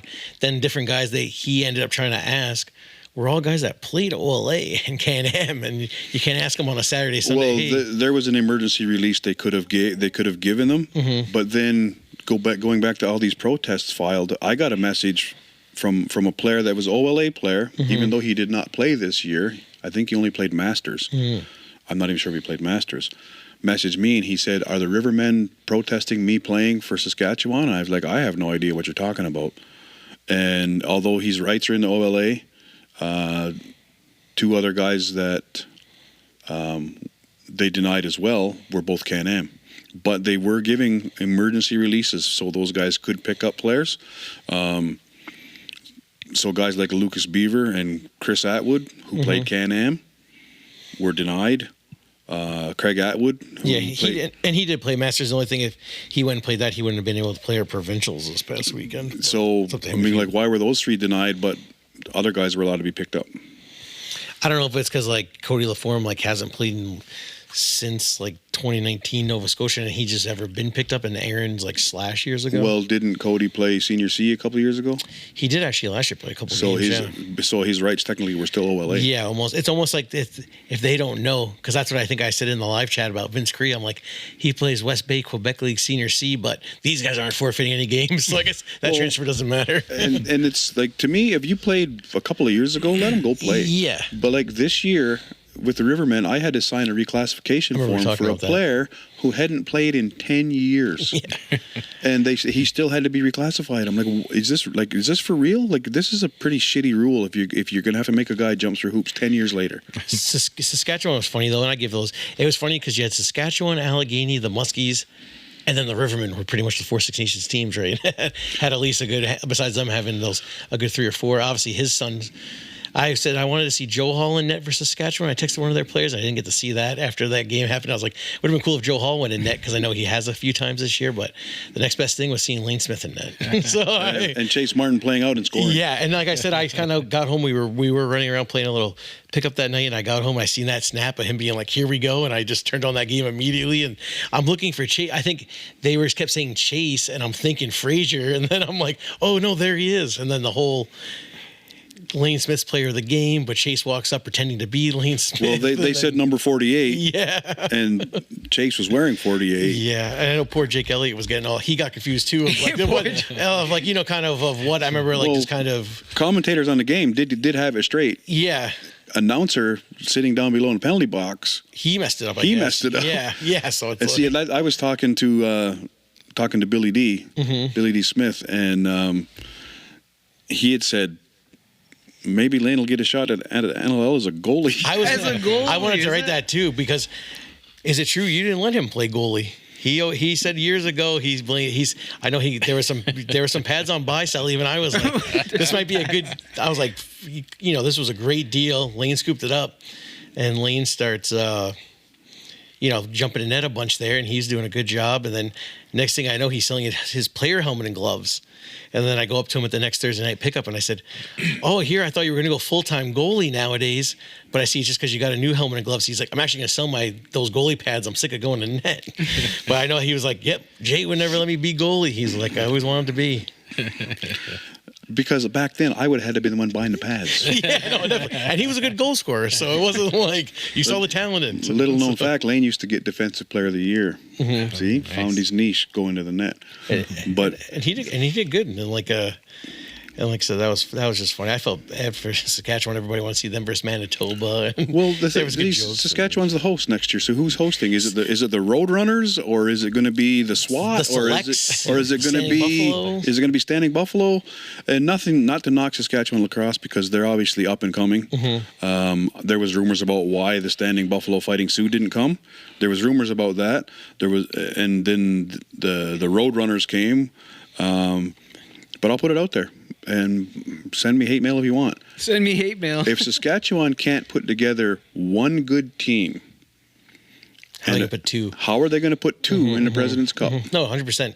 And even because that's when they were saying maybe just give it to Alberta if it's got to go kind of that Midwestern Canada, because Saskatchewan, okay, they had to put a team in if they want to host, but the team they put in was not good. And I do give Austin Shanks a lot of credit, because once he saw them lose by 29 Sunday, I'm surprised he showed up Monday and Tuesday. Right? Yeah. And he's got a lot. He's a big time NLL, a big player. He could have got hurt in a meaningless. Shanksy came out. Good, kudos to him. But I mean, he got looked off a lot too. How does that make the sport look though when you see like a game like that, 29 to whatever it was, right? Like, 33-4. Yeah, like that was like, kind of. How does that make the sport look when this is supposed to be the highest caliber senior beat? I don't think it makes the sport look bad. I think it just makes that team look bad. Mm-hmm. And I get it. If it goes down to goals for, goals against, running up a score is necessary. It is. It used to be like that way in the minor nationals. Newfoundland put a team in for a couple of years, and they were getting beat by 30 goals. And other teams were like, you shouldn't have embarrassed them like that, blah, blah, blah, blah, blah. And we were just like, I get it. But if it comes down to goals for and goals against, if I'm tied with your team and it's goals for, goals against, I need that 30-goal margin. And that was first game of the President's Cup, them in St. Albert. So it was kind of like nobody knows what to expect. And then all of a sudden it's like, I was sitting there and Chase Fraser, he watches the show and stuff like that. I know he said he was coaching junior nephew in the Junior Bandits. And then he kind of said he stopped watching because he felt like he didn't have to scout the Saskatchewan defense. And it was very true, right? Because in Coluche, they were coaching the whole junior NLL and then shot up to play Brooklyn at nighttime with Allegheny. So the President's Cup as a whole, I know that it's Wayne and I were talking about this yesterday. Wayne and myself and Wayne's wife. The work that goes into putting on something like that. I don't even know. I can't even fathom what work goes into that. I know when Wayne had mentioned it yesterday when he lost his mom, we saw how much she did just for one team. So I can only imagine what kind of work would have had to go in, because we had put a bid in to host this year. We didn't get it obviously, but what kind of work goes into that to put on a national championship? Like, that's a lot of work. Kudos to the Brooklyn management who put that together. But a couple things that came to mind: officials, President's Cup officials, game officials. They're supposed to be nonpartisan. I mean, if I'm wrong, I'm sure somebody can comment when this is posted and correct me. But when we have the announcer whose job is to announce penalties and announce goals, cheers, trying to get the crowd going, let's go Brooklyn. That's not partisan. That's not nonpartisan. And like that, he wasn't just annoying me. There was probably 75 people sitting by where I was sitting, and they were all like, just shut up. So he wasn't just annoying Rivermen fans. He was annoying fans in general. But it's right in the rule book. You have to, if you're a game official, you have to be nonpartisan. And then, who was running the media for the President's Cup? The official media. It was Sam Hosak or whatever his name is. I don't know Sam. I don't know this person. I don't know them from Adam. I mean, I know they share a couple of our things. We share a couple of theirs, but it's to promote the game. In my opinion, very, very, very one-sided, very showing a lot of favoritism again. So if you're going to be a social media guy that is supposed to be the official social media of a national championship, you have to be nonpartisan. You have to be. Why take the job if you're not going to do it properly? Yeah, and then like okay, I'll think about that. Like if I were to take something like that, it's hard to not pick a side. But then you should just kind of bow out of it. Well, I mean, and then I'm pretty sure isn't he not like the merchant's social media guy in general, anyways? probably. So it's just kind of like, okay, you got the merchant social media guy to promote this whole thing. Of course, they're gonna only focus on like the merchants. But like it's I see why. Did it help him any? And I give Manitoba. Did it help him any? No, it didn't help him at all. But And I give Manitoba credit because they went with like their actual team of Winnipeg, like Manitoba guys and stuff. It sounded like they had some really old former NLL goalie on their team. And it sounded like too they had they hosted the Founders in 2019, so they kind of took that young core, or not young as young, but at least hey, I don't think they've ever really been in a President's Cup, right? Or it's got to be over 10 years. Yeah. So at least like not every province is going to be strong, but at least they're getting representation to be a Canadian national championship. Well, and that's what I had said on one of my social media posts. If you are going to host a national championship, you should expect the best from every province or association that's participating. I myself personally, if I was in charge, I would not let a pickup team come and try to play in a national championship. I don't care where they're from. Yeah. Because guys are getting hurt, I think, right? Like, you know what I mean? Our cousin Eli played for Saskatchewan. Blew his shoulder. Well, so I was going to ask you if that was your cousin Eli, right? Yeah. Blew his shoulder. Still played with a blown out shoulder because they were only dressing 10 guys. I think he had an assist in that last game, right? Like, well, if you watch a game against Allegheny, he ran the goalie, he ran lane, but in slow motion. Oh, okay. So that's kind of why he did it. Because he come out after the game and he said, "Yep, I ran him." I said, "Yeah, but you did it in slow motion. That does not even. I wouldn't even admit to running anybody." I think like they kind of the camera kind of pulls away, and I think they were like, "What happened?" Like the announcer even kind of was like, "What the heck happened there?" Because it was kind of like, Eli just kind of walked over and fell down in slow motion on lane. It was funny, but I mean, good for Eli, good for Cody, good for Ken. They got to play, but I know that they're better players than that, and I know that there are better players than that wanted to be on that team. But for the powers that be or whatever, wouldn't even let them pick up decent players. One of the things I'm not a big fan of in Senior B is the final series. If the host is automatically in, and then so you're and the Rivermen played, they made it because they made it to the finals. So that final series it's nothing. It's a nothing series, and to me, I mean, I'm not saying it's got to change or nothing, but what I don't like about it is it doesn't promote anything that's good to me, because the players are in it and they're going at it half-heartedly, and that's when injuries happen. If you're not going full out at something, that's usually when injuries happen. It doesn't promote any healthy routines going into a President's Cup. Now you're lax. You just played a series where it doesn't really matter. You got guys that sit out, so you're losing that chemistry. You're losing that conditioning. It's just a strange way to look at it. In that final series, game one, because of the logistics of it, minor provincials were going on at Iroquois Park. Whitby Junior A was in the playoffs. Brooklyn LC was in the playoffs. There was no floor time available, so game one was actually played at the ILA, and we were told that if there was going to be any fights in game one, that the series would be canceled. And go ahead, cancel it. I mean, they dressed Tanner Theed. Oh, your buddy there? Yeah. So the last podcast we were on, I kind of run him through the ringer a bit, and then I left here and actually went to Brooklyn because we played that day, and he come up and apologized. So he probably watched the podcast afterwards. He's probably good and mad at me again. But I will say, Tanner, I said that stuff before you apologized, so I apologize for saying that before you apologized. Ooh, what a gentleman. Here we go. I think you put it in our group chat of like me, you, and Dea, and then I said, Dea's going to put a disclaimer on this episode. This was filmed at 11 a.m. I understand what you're saying, and I agree.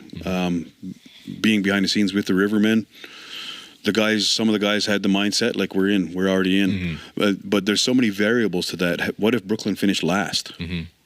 They still would be in the President's Cup. Right. So it just so happens they finished first, won the OLA title. We went in as finalists. It keeps our record healthy because we've been in the President's Cup I don't know how many times and been in the OLA final every year of the Rivermen's existence. That's still a pretty high bar that's been set. But I agree with you to some extent. Again, is that going to be how Saskatchewan is? They take their host and their league champion. Right. And if that's one and the same, do they take the finalist? And how do they do that if they can't muster one good team? Because like you even said, too, for the Mintos, St. Catharines hosted this year, they lost in the first round. And then they had to keep their legs fresh and figure out ways why all those other teams were battling in the playoffs. And then they went in and and then you look at the tier system. Ontario and BC are looked at as top tier one organizations. So not allowed to pick up players. I don't know if Alberta is. I think they're a tier 2. Saskatchewan, I don't know where they're at. Can-Am and Three Nations are looked at as tier 2. So they're allowed to pick up players, which to me blows my mind when Muskies come in with a team like they came in with. Allegheny too. And then there was a lot of squawking about Allegheny picking up players from Three Nations. What a lot of people didn't understand at first was Can-Am and Three Nations are under the FNLA umbrella. So although they're representing their respective leagues, they're under that same umbrella, so they can have player movement. Now there's already rumor that that's going to be stopped and that FNLA and Three Nations will have to play each other to send one representative, one FNLA representative to the President's Cup. Whether that happens, I don't know. Is it fair? Some would say yes. Some would say no. I would say maybe if they're, I thought you were going to say maybe they're not allowed to pick up the players from each other's leagues. If anything, do that. But you can't just, they're still Can-Am and they're still Three Nations. Like, so they're still respectively two different leagues. Well, maybe they're just thinking because like there's only so many teams in the Can-Am, right? And there's only so many teams in like the other leagues. So What are they? 4-4? Yeah, so pretty much. If they just go FNLA, then maybe that. But I just meant like if they're still going to be Three Nations and Can-Am, then just. But I think even too for logistically, that's why the Akwesasne Bucks left Can-Am, because logistically that was just tough going from Aqui all the way over to Buffalo, or kind of a reason why for like the Muskies they said Aqui and stuff stays in OLA for minor, but then the Muskies and everything like that are instead of their minor being FNLA and having to go to Tonawanda and all that every week, they stay in OLA. It's a little easier. But what can be done to grow those leagues? Can-Am is down to 4 teams. And like Dal had said earlier, he doesn't even know how many leagues there is anymore. That new NABL league has been suspected of taking players out of Can-Am. And they didn't take the players. The players made the choice to go to these other leagues and other teams. But like Onondaga folded during the season. Tuscarora. Like, did those two teams lose that many players to the NABL League? I think a lot of guys were playing both. Like Newtown had a lot of guys on to like playing Newtown and playing in that. Or no, you heard even these guys that their goalie played in for Buffalo Creek and the Warriors. Now is Can-Am going to put the kibosh on allowing players to play in another league? There were some threats at that right before these guys' playoffs. Kind of like the OLA did. Said if you play in an outlaw league, we're going to suspend you. Yeah. They were. These guys were saying rumors with the Warriors that was going to happen at the end, but the one guy's transfer didn't come in at time, so he didn't really count as much. And then the goalie, right, their goalie Norm was playing Buffalo Creek. Buffalo Creek didn't come back into the Can-Am; they stayed in that league. And then, but that's kind of also why the Mohawks for Ganawage, the Quebec League's boshed because they were the only one team in the Quebec League left. So instead of playing all these exhibition games and getting then a free ride to the President's Cup, they decided this year to join the Three Nations. So is Buffalo Creek going to be back in Can-Am? I don't know if it was just their fine money or whatever, but it's probably NABLA players are paying right to play. Even like Thousand Island Spirits won like that Eastern New York, and they have a lot of Aqui guys. Those guys had to pay their way themselves to Milwaukee and. Yeah, Dal, that league it's huge. Like there's teams in California, there's teams in like Maine, and their national championship this year was in Milwaukee. So it's a little less like we talked about, right? How all these other teams in the CLA league are all funding each other and paying a player and paying this and paying to make trades, where it's money, money, money, where that league, if a lot of players are funding it themselves. It kind of made me laugh because there was a player that the Muskies had that Vail almost got him in trouble. Oh yeah, And, your buddy there. Allegedly, My paisan, you said, right? yeah. Allegedly, one player got more money than our whole yearly annual budget for the whole team. What did you say? Like 75,000? No, I said that. I just said. I said somebody told me that supposedly. Who was that? No, I'm just kidding. Don't say it. Andy. and I said, and I was like, and somebody else, like, I don't know, it was just like, and that's why I said 60,000 seemed kind of crazy, but I didn't know too what is crazy too, even though, because players are going back to college that were just in this NLL draft, because we'll see, Alex Bernier, he's getting NIL money. So instead of he had an extra year, he didn't get a lot of playing time as a freshman, so it was a redshirt freshman season. He's making more money going back to Ohio State than he would playing for Halifax Thunderbirds, who just drafted him because of the NLL rookie scale. And I think Ty English, same thing for the Rock. He's going back to UNC, second overall pick. So they're using that fifth year and compensating off it. So instead of that, Alex Bernier was supposed to go to play Kuflo across from McMaster and do graduate school and maybe get his internship or whatever he was going to do in Toronto and then play NLL. He's like, I'm going to go back to Ohio State and get money, right? And he can come back to Kufla as a pro player, still get paid, and still get his degree. Yeah. What's the average salary in the NLL now? I feel like it's around like 35, 40, I want to say. US? Yeah. So but then but they do pay the taxes. So like 97,000 Canadian. But yeah. Because that was the thing, I even back in the day of how even if you play for the Rock, you're getting paid in US. What's that breakdown to per game? You figure there was like 19 games. I know I don't know. I'd have to do them. Oh, there we go. But it's while he's doing the math, here's a question though. Okay, so we all know none of these teams are supposed to be buying players or paying for players. Mm-hmm. Let's just say that these teams did. Who do you think hypothetically paid more for their team, the Muskies or Allegheny?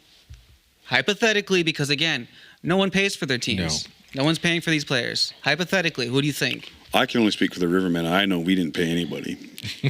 We're doing this is hypothetical though. It's tougher. I do think I'll let Vail say this. I do think some of the budgets got kind of lesser than when we saw it a couple of years ago, right, where they had 15 NLL guys. I don't know if they're paying a guy grinding, looking to make his way back in the NLL as much as they were a couple of years ago when they were paying a Toronto Rock guy rather than the guy that was drafted and cut by the Toronto Rock. So hypothetically, who paid more out? Hypothetically, who had the bigger budget? I don't know. And did the bigger budget actually end up winning? How about you answer that one? Okay, so here's my thoughts. Hypothetically, if Vail's saying someone's getting 75,000, I'm just gonna break it down to 7,500. That sounds more doable, right? I don't know. From what everyone was talking, from what I heard, it sounds like Allegheny went into this putting up a lot of money for the players that they had. One being your son. I don't know. I don't think that, to my knowledge. Oh, I mean, hypothetically, I imagine your son would want something decent. So I imagine, like, looking at those players, I imagine all those players would want something decent.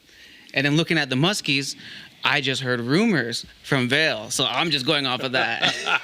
Yeah, like I said, that was like we were saying about maybe Spallina and stuff, but their big NLL guy would have been that Lanchberry, like out of Burlington area and stuff. And then they brought back guys like Keogh and stuff, like kind of veterans and the mood, right? Because that's the big thing. All those teams, what do they have? NLL goalies, right? It was wings versus wing. And then even St. Albert in the end, their goalie is the backup for Calgary. Like there's still that, and a lot of teams with the NLL goalies, right? So do you think all these NLL players are playing for free in the summer in Senior B? They're playing for a beer after and a sandwich, right? Yeah, beer and a sandwich. Maybe pizza.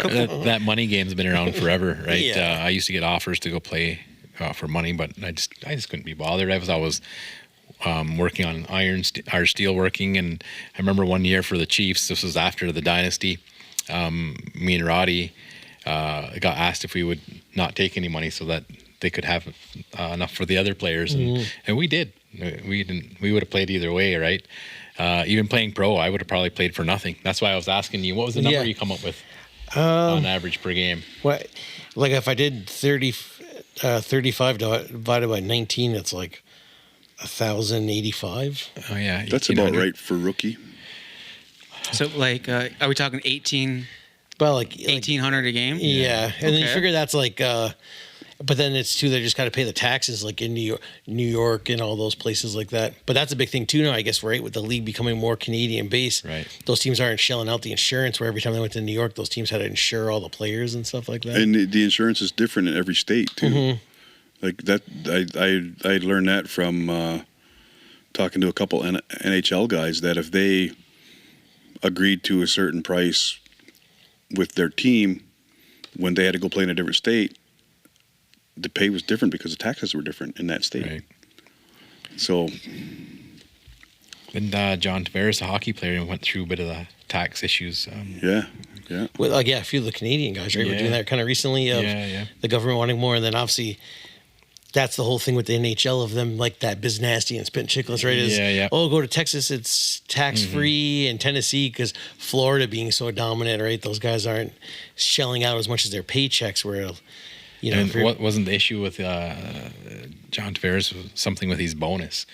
Like, is that part of his Gosh, yeah, his I don't think it's contract, the like, salary. or his salary, or The big thing was, I don't know if I can't remember if we talked about it last fall, was how those NLL players don't get paid for exhibition games. That was a gripe. Like, hey, we're playing exhibition games, but it's not a part of their salary. And that's when you get the best games. Look at a few years back with a big brawl at the ILA in an exhibition game. the good old Bandits Rock. Yeah. So, do we want to get into the Mann Cup? Did you get everything you needed from the President's Cup out of you? I think so. You think so? If I didn't, I'm sure I can spill it the next one. Okay, because I'm sure this is actually a really good thing. The comment section of all of our podcasts are actually starting to fill up, so that means that people are actually engaging with us. So I'm sure there's going to be some comments about all of your. Oh, of course there is. Yeah. And it's like I told Theed when we were shaking hands and he apologized. I said, "You're out here to do a job. I'm in front of that camera to do a job. And if the job is to piss people off, and you're going to watch our podcast just to be mad and look for something to argue with me about, that still makes you a fan." Because kind of look at the Muskies, like when we're kind of watching a little here. Chris Williams, right? He's played for Vancouver and Rochester, but currently wasn't a pro. That Curtis Conley, he's bounced around Riptide and Albany, and I think he was just on the bench as like a coach, video coach for the. But he doesn't count as a pro, but he's played. So Keogh, a legend, won so many championships and stuff. He doesn't count as a pro. So the Muskies did a good job of kind of getting all these veterans with NLL experience, but nobody that played the maximum. Raspio guy, he played for Albany this past year, only in 2 games, so he didn't count.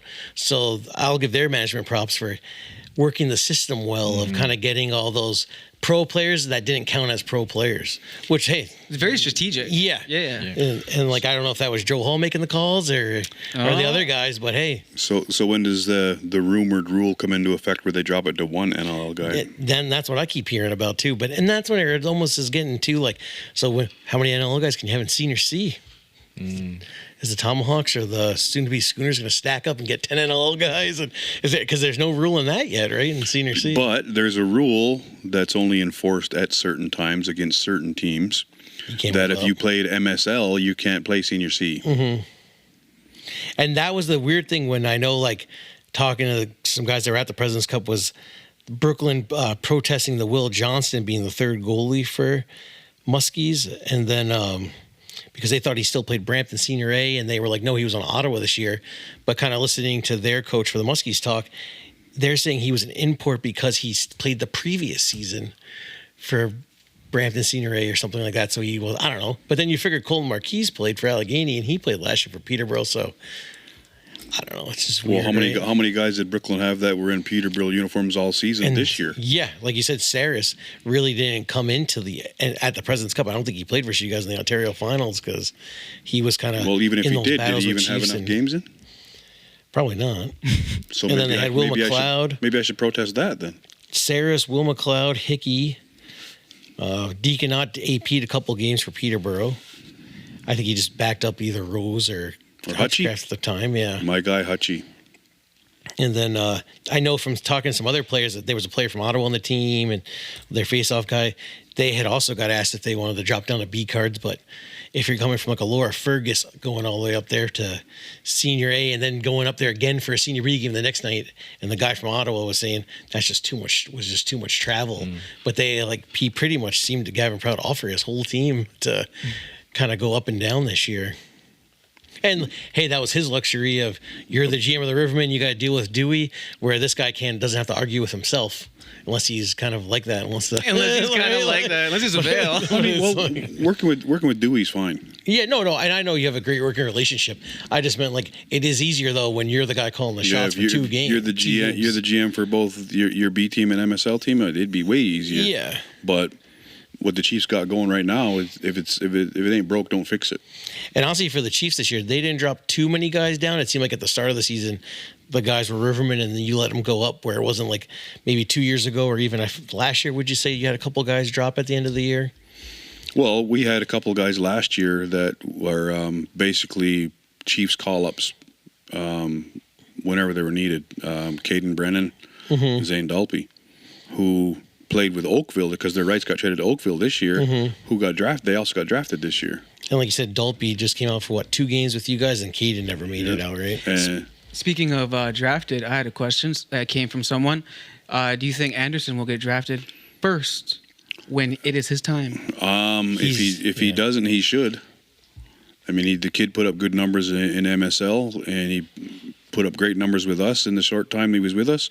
And going into the championship game at President's Cup, he was the President's Cup leading scorer until that game. And it was Launchberry that surpassed him. And then, too, like I said, next year seems to be the strong draft where it's that Spallina. See, people were asking about Thunder. Why wasn't Thunder in the draft? It's saying when we interviewed him last year, he was on here and said he was going into last year's draft. And he was on, I remember the swarmitup.com. So it sounded like looking at Swarm It Up, all of a sudden he's deferred because did he go back to school? It says on Swarm It Up in next year's draft, the Thunder Hills deferred because he's going back to OCC in fall of 2025. Because I thought he was, like I said, in last year's draft, and then he went back and played Arena League last year. But I guess he never must have. And usually, if you declare, or if they know you're not going to school after you're done junior, are automatically eligible. He could have just not put his name in there, right? Yeah. Or just told those teams, hey, I'm going back. So then that's why nobody drafted him. Because happened before with, it was really bad the COVID years where guys were drafting players and then they were ineligible and losing the pick. And then there was this Ryan McFadgen. His dad was always big with the OLA, and he did a lot of hockey. So after his junior Beaches career, the Black Wolves drafted him. But at 21 years old, he decided to go D2 Mercy. So then the Black Wolves lost that pick, and then 4 years later, he's picked up by Georgia Swarm.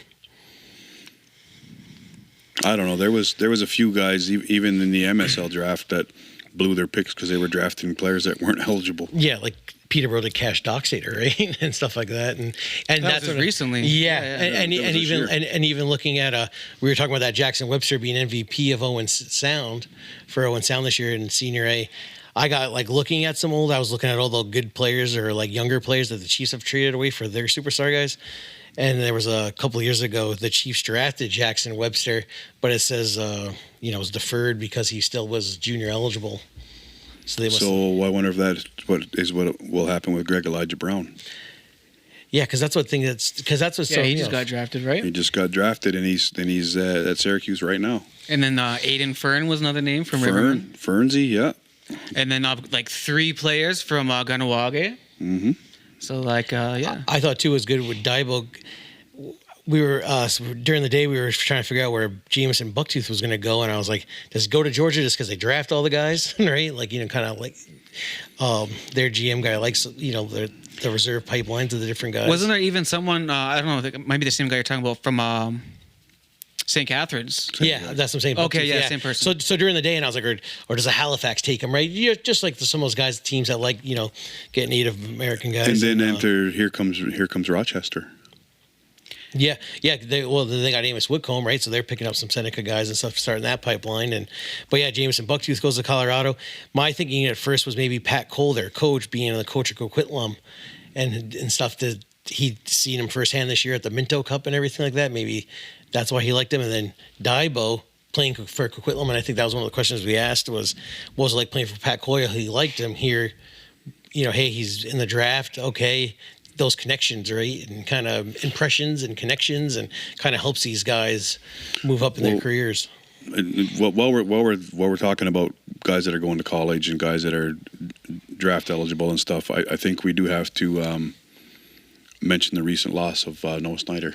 Mm-hmm. And he just come off of a great tournament at the U20s in Korea. He played with the Arrows, and huge loss to the lacrosse community. That young man, he had the whole world in front of him, and so condolences to his family from myself. And I hope I'm not out of turn speaking for you guys, but it's difficult when you lose somebody, no matter what they do or where they're from or whose family they are. But this impacts the lacrosse world as almost as much as it impacts his whole family, because we're all family. And so if anybody's watching, if you need any kind of assistance, reach out to whatever agencies or resources are available to you. And I just want to give a shout out to the whole family, to the lacrosse community, to the lacrosse world. Condolences to the family of Noah Snyder. Mm-hmm. No, definitely that was a sad thing. And yeah, it's really crazy when like stuff like that happens. Like, you could be playing next to someone, and then the next day you'll never play next to them again. So you really got to appreciate and go out there and leave it all on the floor and really think about that. Play every game like it could be your last. Well, I mean, I hate to say it. There's guys that I played with and against, and we're friends, and they're no longer here. And there's guys that Dallas played with and against, and they're no longer here. Mm-hmm. It's tough, and it does impact the lacrosse community when we lose a player. Again, lacrosse is global, but it's such a small family. Mm-hmm. I can sit here right now and off the top of my head name people that I've met through this sport that are from Africa, from Ireland, from Japan. And what other sport can you say you played and have met people like that? Yeah, it's a very worldly sport. And then there was nobody really. This was probably the first draft. Nobody from Six Nations has been drafted in over 10 years, I want to say. But a lot of connections there, and a lot of other representations, right? Like Fern was the first MAC player drafted. You had a guy from Coquitlam, good defender. He was second in the Founders Cup in 22, but then back-to-back Mintos from Squamish. Shognosh. Yep, Shoggonosh, Walpole Island. You had Bucktooth Onondaga, Howie Francis Akwi, but finished this year with Ganawage. Daibo Ganawage. Greg Elijah Brown. Brown, Oneida. Amos Whitcomb, Allegheny. So there was about 8 players that we know of, right, representing different reserves and communities. And I think that just shows how much the game's growing, or even how much the game's growing in Turtle Island, right? And just kind of different guys are kind of making it from other reserves and stuff like that. Yeah, it's really cool because even though that we are the mecca of lacrosse, there's so much talent out there that definitely needs to be seen, needs to be heard, and needs to be needs to be recognized. Mm-hmm. But let's get into the Chiefs. We kind of we went into the draft a little bit, so we touched on that. But let's talk about the Mann Cup. Let's get into the Mann Cup now. We got a little. Vale's got the tea. You got some tea because I believe that your partner there was close to this fight here. Yeah, like we said, I guess. Well, watch. I actually last night decided I'll get off my wallet and I'll buy this. You got out the wallet. Yeah, and again, no invite. I thought I know Data Weeks. Are you getting the wallet out for tonight's game? I may go watch it over at Buddy's house. I was going to invite you after. Oh, okay. All right. Okay. And then it's okay, Val. I'll go to Dallas. So then I was going to, yeah. Yeah. So next thing you know, watching Nungo, right? Obviously, right? Priolo. I even joked with our buddy there, Del Bianco. He said they must be fighting over the prices of the. They're fighting over the stream, but Priolo has a podcast, and we all know Pace, right? Your buddy Pace is from the morning shoot around. Tyler Pace, and then he made the plays. So it's kind of like, oh, so I didn't like the podcaster on podcaster fighting. You know, I thought we're all part of a fraternity here. And Part of a fraternity. Del Bianco liked it here. I was like, but yeah. So then, obviously, right? Priolo, you know, Pace isn't a fighter. Priolo's a tougher guy, tougher defender, and he kind of beat Pace up, I'd say. And you know, kudos to Pace. And He still tried. Yeah, like I said, it was a tough spot to be in, right? But Priolo was, you know, uppercutting him. It's not like he went out. It's not like he was embarrassed or nothing like that. Yeah. You know, like I said, and all good to Pace, right? Like he was kind of thrown in a bad situation, but once you saw guys like Gash and Jeff Hendricks and stuff go out there, Jeff Hendricks, some guys like, oh, he's not the toughest guy, but he's willing to fight. Funny thing is, Jeff Hendricks, his girlfriend or ex-girlfriend is a big TikToker, and she's famous. No, she's like known to be famous on TikTok. Like, did a whole thing years ago about explaining my boyfriend's a pro lacrosse player, and I think like 2 years ago she made a thing of calling out the Halifax Thunderbirds to making fun of her to Jeff, and she's all like, so even this year, I don't know. I remember guys must have been making fun of him, I think, about stuff, and he got into it with Theed in game one, but he goes out there and good old Elijah Gash, fresh off still, probably the Joe Rogan hype. You know, goes right after Nungo, right? He knocks him down, you know, throws a couple punches in there. Nungo kind of, he skirts away from it, right? But maybe he was told, hey, don't get into the BS and stuff like that, situation. They said, I guess what's not caught on camera is when the player Nungo comes off, the New West fan swings at him. Yeah. So that's where the melee down below starts, and then the one young lady I know, you know, her dad played a big part of the Chiefs, right? And kind of family owned. And I know she's a very family oriented, you know, loyal, stand by you person. So obviously she saw cousins and family members needing help or being in a situation down below. She goes down to help out, and, you know, sons and different things are around. So then she goes down there. I think she turns around and, we can say that Jason, right? Jason Jones, Miss Jones' brother, right? Comes running down the stands. He was also a member of the 07 Minto Cup team. I don't know if he was saying racial slurs or not. Some people were saying that on comments. I didn't hear that part. No, I didn't hear somebody said I saw some stuff on, but I don't know what's all the comments. I can't imagine, like, if he's in the lacrosse world, why would you kind of do that? And he's also, I believe, they are of half Asian descent too, so he is, you know, a minority as well. And he comes down and you can kind of see where he kind of smacks away the Six Nations girl, right? And obviously another, you know, woman of the community, kind of higher standards, so we're all knowing of her, and she's a great lady too, right? She stands up for her niece, and then also her sorry, I didn't mean that. Edit that one out. No, leave it. Leave that. So then, obviously, then she sees then her aunt getting into it and kind of runs up there, and then they're kind of going after this guy. Chiefs player jumps over, kind of helps out, and just kind of separates things because all hell broke loose, right? But come on, you can say it. That Jones boy got his ass whipped. Yeah, by a girl. She was suckering him, or she was like feeding him, I should say. Loading lacrosse, they were saying she was unloading on him. And then I even in the comment sections there on Facebook, somebody was like, "Look at that Squamish girl. That Squamish girl beat that guy up." And I was like, "She's from Six Nations." I was like, "She's from Six Nations," and they were like, "Even better." But makes me laugh. That Jones brother gets beat up by a girl. Last year President's Cup, the other Jones on the floor trying to fight with Rory because he knew the ref was standing in between. I kind of remember that, yeah. And like I said too, like it was just why did he run all the way? If he never runs all the way down, none of that really happens. He wasn't even in that section. Yeah.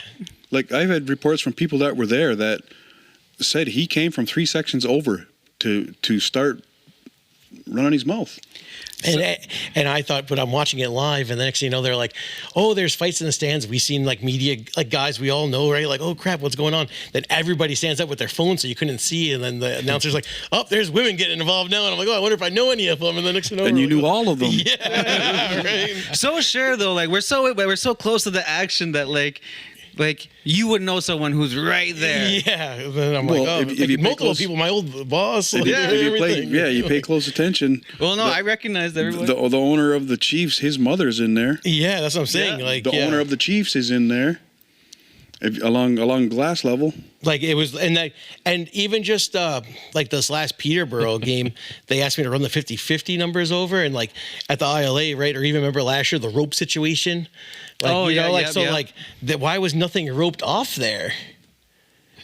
Like, like it seemed like those fans were kind of right in the Six Nations Chiefs kind of. Or is this one of them Allura deals where they let like hometown fans sit wherever the hell they want and squeeze in the yeah, like you see Justin Martin standing there as a player and Kellen LeClaire as a player, and nothing's in between any of them and the fans. And then they said the alcohol use is very heavy there. And even talking to my spouse of being like, we're not used to all the drinking at games, right? You come to the games down here, there is no drinking, but these guys are all. Dallas played on that floor. Yeah, right. You know what? I don't think I played on that floor. You didn't I play didn't on play that. The old floor, I think, is. Was it you didn't play at all, or you just I can't? You know what? I can't remember. I'm getting old, man. I'm getting old. I heard them say that that's like a newer floor. The older ones they hung it up kind of. The old wooden floor. The original one. You played on the that green wooden. My dad talked about playing on that floor. Yeah, it's interesting. I was watching one of the first games, and there's got to be an adjustment period that happens. I've seen the Chiefs players slipping, not knowing what to expect because they're used to the turf. We've even seen that in that fight. Like he fell over. Well, maybe it took 2 games for them to get used to it. Well, like a lot of factors there, right? It's way different than turf, and then especially concrete, and then like even like in the interview right with Drew Jacobs was like, oh, we play on all AstroTurf pretty much in Ontario, so right. But besides really Owen Sound and Coalberg, so out of like the 7 teams, only 2 of them don't have turf, but. Yeah, like even I was watching, I wasn't too sure. Obviously, some names stick on these don't get updated on these websites. Well, I don't know. Kevin Crowley posted him kind of tailgating outside of game 1. He had Owen Grant's PLL jersey on. They're playing cornhole, beverage in his hand. So I'm like, clearly they're tailgating outside people too, right? Like, and again, there's nothing wrong with this because this is senior lacrosse. I know sometimes we're always like, you can't be drinking minor, games. But like these are adults. You can do what you want at these games. It sounded like that statement the CLL or Mann Cup. CLA or Mann Cup or whatever made was they're going to stop serving though at a certain point, just like baseball games, right? They stop serving after period. Yeah. Well, there's rules, right? As a bartender, you shouldn't just continue to serve someone who's like incoherent, right? So like this should just be those general rules. You said we're not used to the drinking, but we are because it happens at minor games, it happens at junior games, but it just doesn't happen here. Yeah, like you go to Lily, nobody's drinking in the stands, right? Or the GPA and stuff like that. One thing I kind of thought of today too was sharing this with somebody was like, it's bad for the sport and this and that. And I'm not saying it's good for the sport, but NFL is a huge conglomerate. How many fan fights do you see? Or all these sports are. I'm like Ron Artest Malice in the Palace running in Detroit, and these leagues are still making tons of money. So it's not like lacrosse is. I'm not going to watch lacrosse because there's a fight in the stands. One thing I do think is stupid though is when I watch NFL fights and the guys are both on the same fans of the same team and start fighting. I'm like, how drunk are they? They all got Bills jerseys on, right? Or Bills Mafia like is probably more popular than the Buffalo Bills, and that's all they show is tailgating and drinking outside the stadium and jumping, smashing tables and stuff. Like I went to 2 football games, NFL, in my life, and I don't even care if I go back. It was like I didn't know if I was going to get out of there without having to fight myself. One was in Miami. I was in Miami and went to a Dolphins game, and there was fights all around me. I went to the Bills game, and you dare not wear the opposing team's jersey or anything, right? Because they're coming after you, and it was intense. It was fights everywhere, and I was like, wow, what's going on? My first NFL game, I don't care where it is, I got to wear my Packers jersey. My Packers jersey. The funniest thing is because I was always really a home fan most of the time, but then when I did go to the Bills-Giants game once, there was a lot of Giants fans. When I go to a lot of Knicks games, a lot of Knicks fans. The first time I got tripped was at a Rock game wearing my Halifax shirt. The first time the Halifax shirt. The guy chirped me, and I was like, he's like, boo, screw that team. And I'm like, it's the first time I'm getting tripped. It's an NLL game for wearing an opposing team. From now on, when you go to these games wearing an opposing team's jersey, just say to them what I say to all the refs. Now, if you're going to give me content, make sure it's good. And like, I don't know, like you said, stuff happens there that was uncharacteristic for those people, right? Like, and this doesn't, was it though? I mean, like, aside from like, I don't know, characteristics and stuff like that, like this happens all the time. Oh, at sporting events. Yeah, at sporting events. Like, and that was kind of my gist of when that person, like kind of DM'd my like Instagram story being like, oh, it's bad for the sport. I'm like, man, there's probably like 10 or 15 like fights on Twitter of Browns fans scrapping and all the like after every Monday there's always multiple. As long as no one was like intensely hurt, like we're probably like we are kind of like laughing at this, like not laughing, but like you know, it's entertaining. Yeah, We're laughing because we know those women that are in that fight, and we know them. We can go up and talk to them when they get home from BC. She's the nicest lady. And like, you know what I mean? Yeah, that's the thing. But look, they just whipped a man's ass. Yeah. And he ran to get his ass kicked. Yeah. He swatted right at the Chiefs and Six Nations, residents, community members, and he went like this, and then that's when everything was like. I seen hey, someone said that they pulled her hair if or you something. watch, they pulled Mel's hair. He does pull her hair. Yeah. Like when he's falling back, he's got a handful of her hair and tries to pull her in, and The fans are passionate. They're passionate about the game, just as much as the players are. Sometimes even there's more. the hair. Oh, big handful.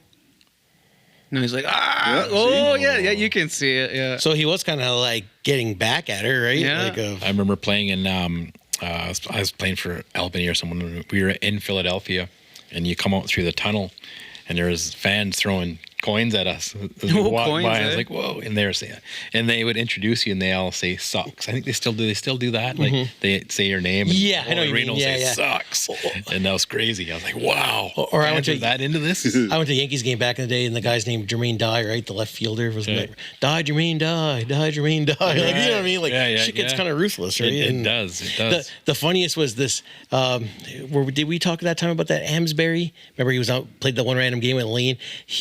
He won Ice Wars with like the Ice Wars, where it was kind of like they just go on the ice and beat each other up. He won that. And he's like a ECHL fighter, and he does the podcast with there's the Netflix documentary where the mobsters used to run the Danbury Trashers and like the real life Tony Soprano. Yeah. And he does a podcast with their son Anthony Jr. They do a whole like hockey fighting podcast. He was there, so I think he did play a little bit for New West back in the day. So he was filming and like, she's kicking that guy's ass. So like you just I think that's the version I might have seen. Yeah. And I was saying, hey, here's a but he's still a current NFL or NHL fighter, tough guy, a hockey tough guy. He's saying, hey, look, that girl's swinging everything. They were kind of put the pads on her. Dave Brock's like, look at those uppercuts. And So Brock probably knows her. yeah, right. So speaking of podcasts, and then like other lacrosse podcasts, what happened to Morning Shoot Around? They just I've just like haven't really heard much at all from them. you would think that they'd be doing like podcasts around like this stuff, right? Yeah. Like I thought that would be like perfect. And even Back of the Bird, did they just kind of quit? I know Dan Lomas, he got on with Teddy Jenner and those guys for doing the. Like I know we're doing draft. numbers, but guys, don't quit. Yeah, we're doing numbers, but don't quit. Yeah, no, definitely. I'm like, gee, and even myself, I'm bored. I'm like, I'm just like, there's nothing besides us, right? Yeah. And we took a break. I'm like, shit, there's nothing to watch. I'm like, There's been nothing. Like I was expecting, like all these podcast people to have their stance on like the President's Cup and kind of say, oh, it was kind of vast, but like I haven't heard anyone actually make a statement. Steve Sombrato, he's out of the States. Yeah. He does the podcast. Okay. Covers a lot of the college game, and I played with him in Albany, New Jersey, or whatever. But before I move on, I wanted to mention too. His brother Vinny too. Yeah, I know of him, but I played with Steve. Great guy. Lovely accents.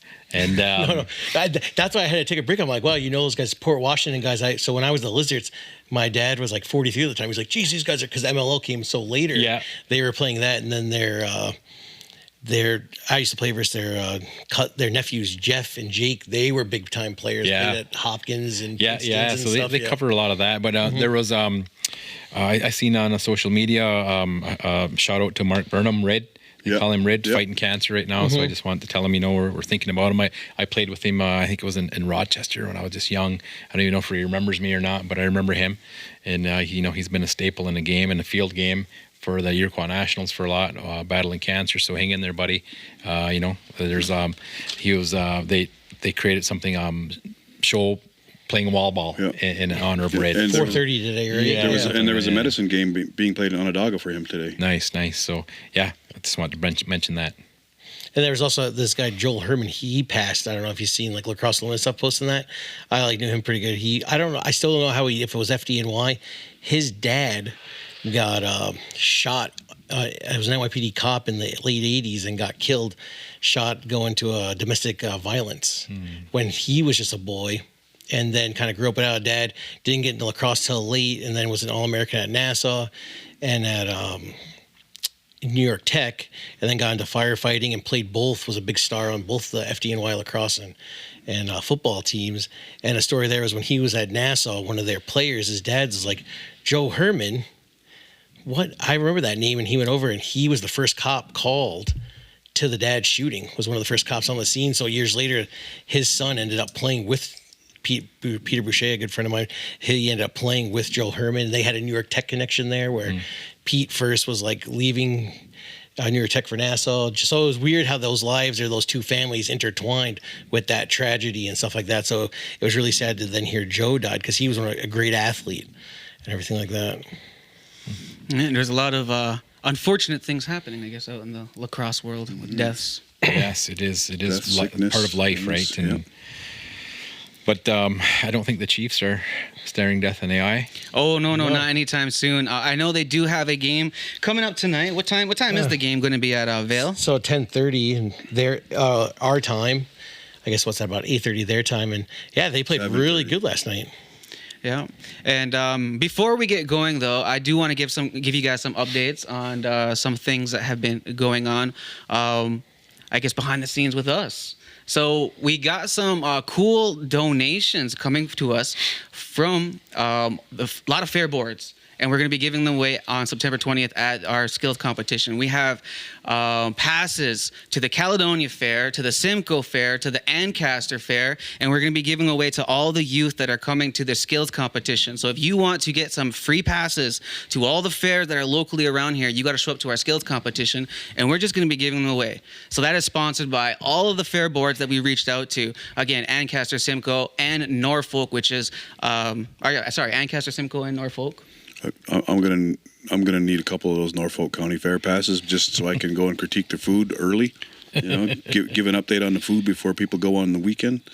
Well, for the Norfolk one, there might be a chance that we're going to be setting up there and putting on a presentation of some sort. But I still got to go a few days early. So. well, you'll be able to get on every single ride. I'm going for the food. We'll do it for content. I'm still going for the food. All right, we'll get you fed. But we got a lot of cool prizes. Again, like I said, Simcoe, Caledonia, Ancaster. We have a lot of stuff to be giving away to you guys. And registration's still open, so if you want to get registered, it is $15. Tell all your friends to come out, because this is an opportunity where, you might not get to come on the podcast like right away, but we're going to come to you at the Blue Track, and we're going to interview all these kids. All the youth that show up are going to have an opportunity to be heard, seen, and, recognized. So it's going to be a really cool event. And that's some of the updates. We also have a couple sponsorships. We got Dreamcatcher Fun. We have the Six Nations Police. And we have more coming up. But I don't want to release all of them just yet because we're going to be filming again tomorrow night. So we're going to have 2 podcasts this week. How you guys feel about that? Ooh, busy guys. Pretty good, yeah. I'll see if I can fit it in my schedule. Oh, I've already asked you, so I know it's in your schedule. I know it's there. Do we have anything else? We do have to get going, though, because we're going on like at 8 o'clock now. We've been about a 2.5-hour show today. Good stuff, guys. Any other topics before we get out of here? I think good so far for today. Okay. I think if we talk about everything tonight, we'll have nothing to talk about tomorrow. Oh no, we got a Chiefs game tonight, so we're gonna have lots to talk about tomorrow. I do want to thank Dal for coming on the show. Yes. Thanks for having me, guys. It's been nice. It's been nice to think about those old memories and revisit some lessons learned and to share that. And so thanks, you guys, for having me. Yeah. Yes, and also thank you for going out there and teaching some of these youth about Six Nations. Absolutely. Because they need to know all the nations. They need to know the clans. They're here on this territory. Do you cover Elora much? I do get out there, yeah, for sure. Maybe because I think they need it. Yeah. 2 players from Elora said they want to come on the show. Good. Yeah. Hopefully, while they're trying to educate us on the history of Elora, we can educate them on the history of the game. I think one of them's not even from Elora. They're from like Burlington, but I don't care. He's a great player. Great player. But that is everything for this week. If everyone is done here, that was Creators Game episode 40. Until next week, we're out of here. Peace.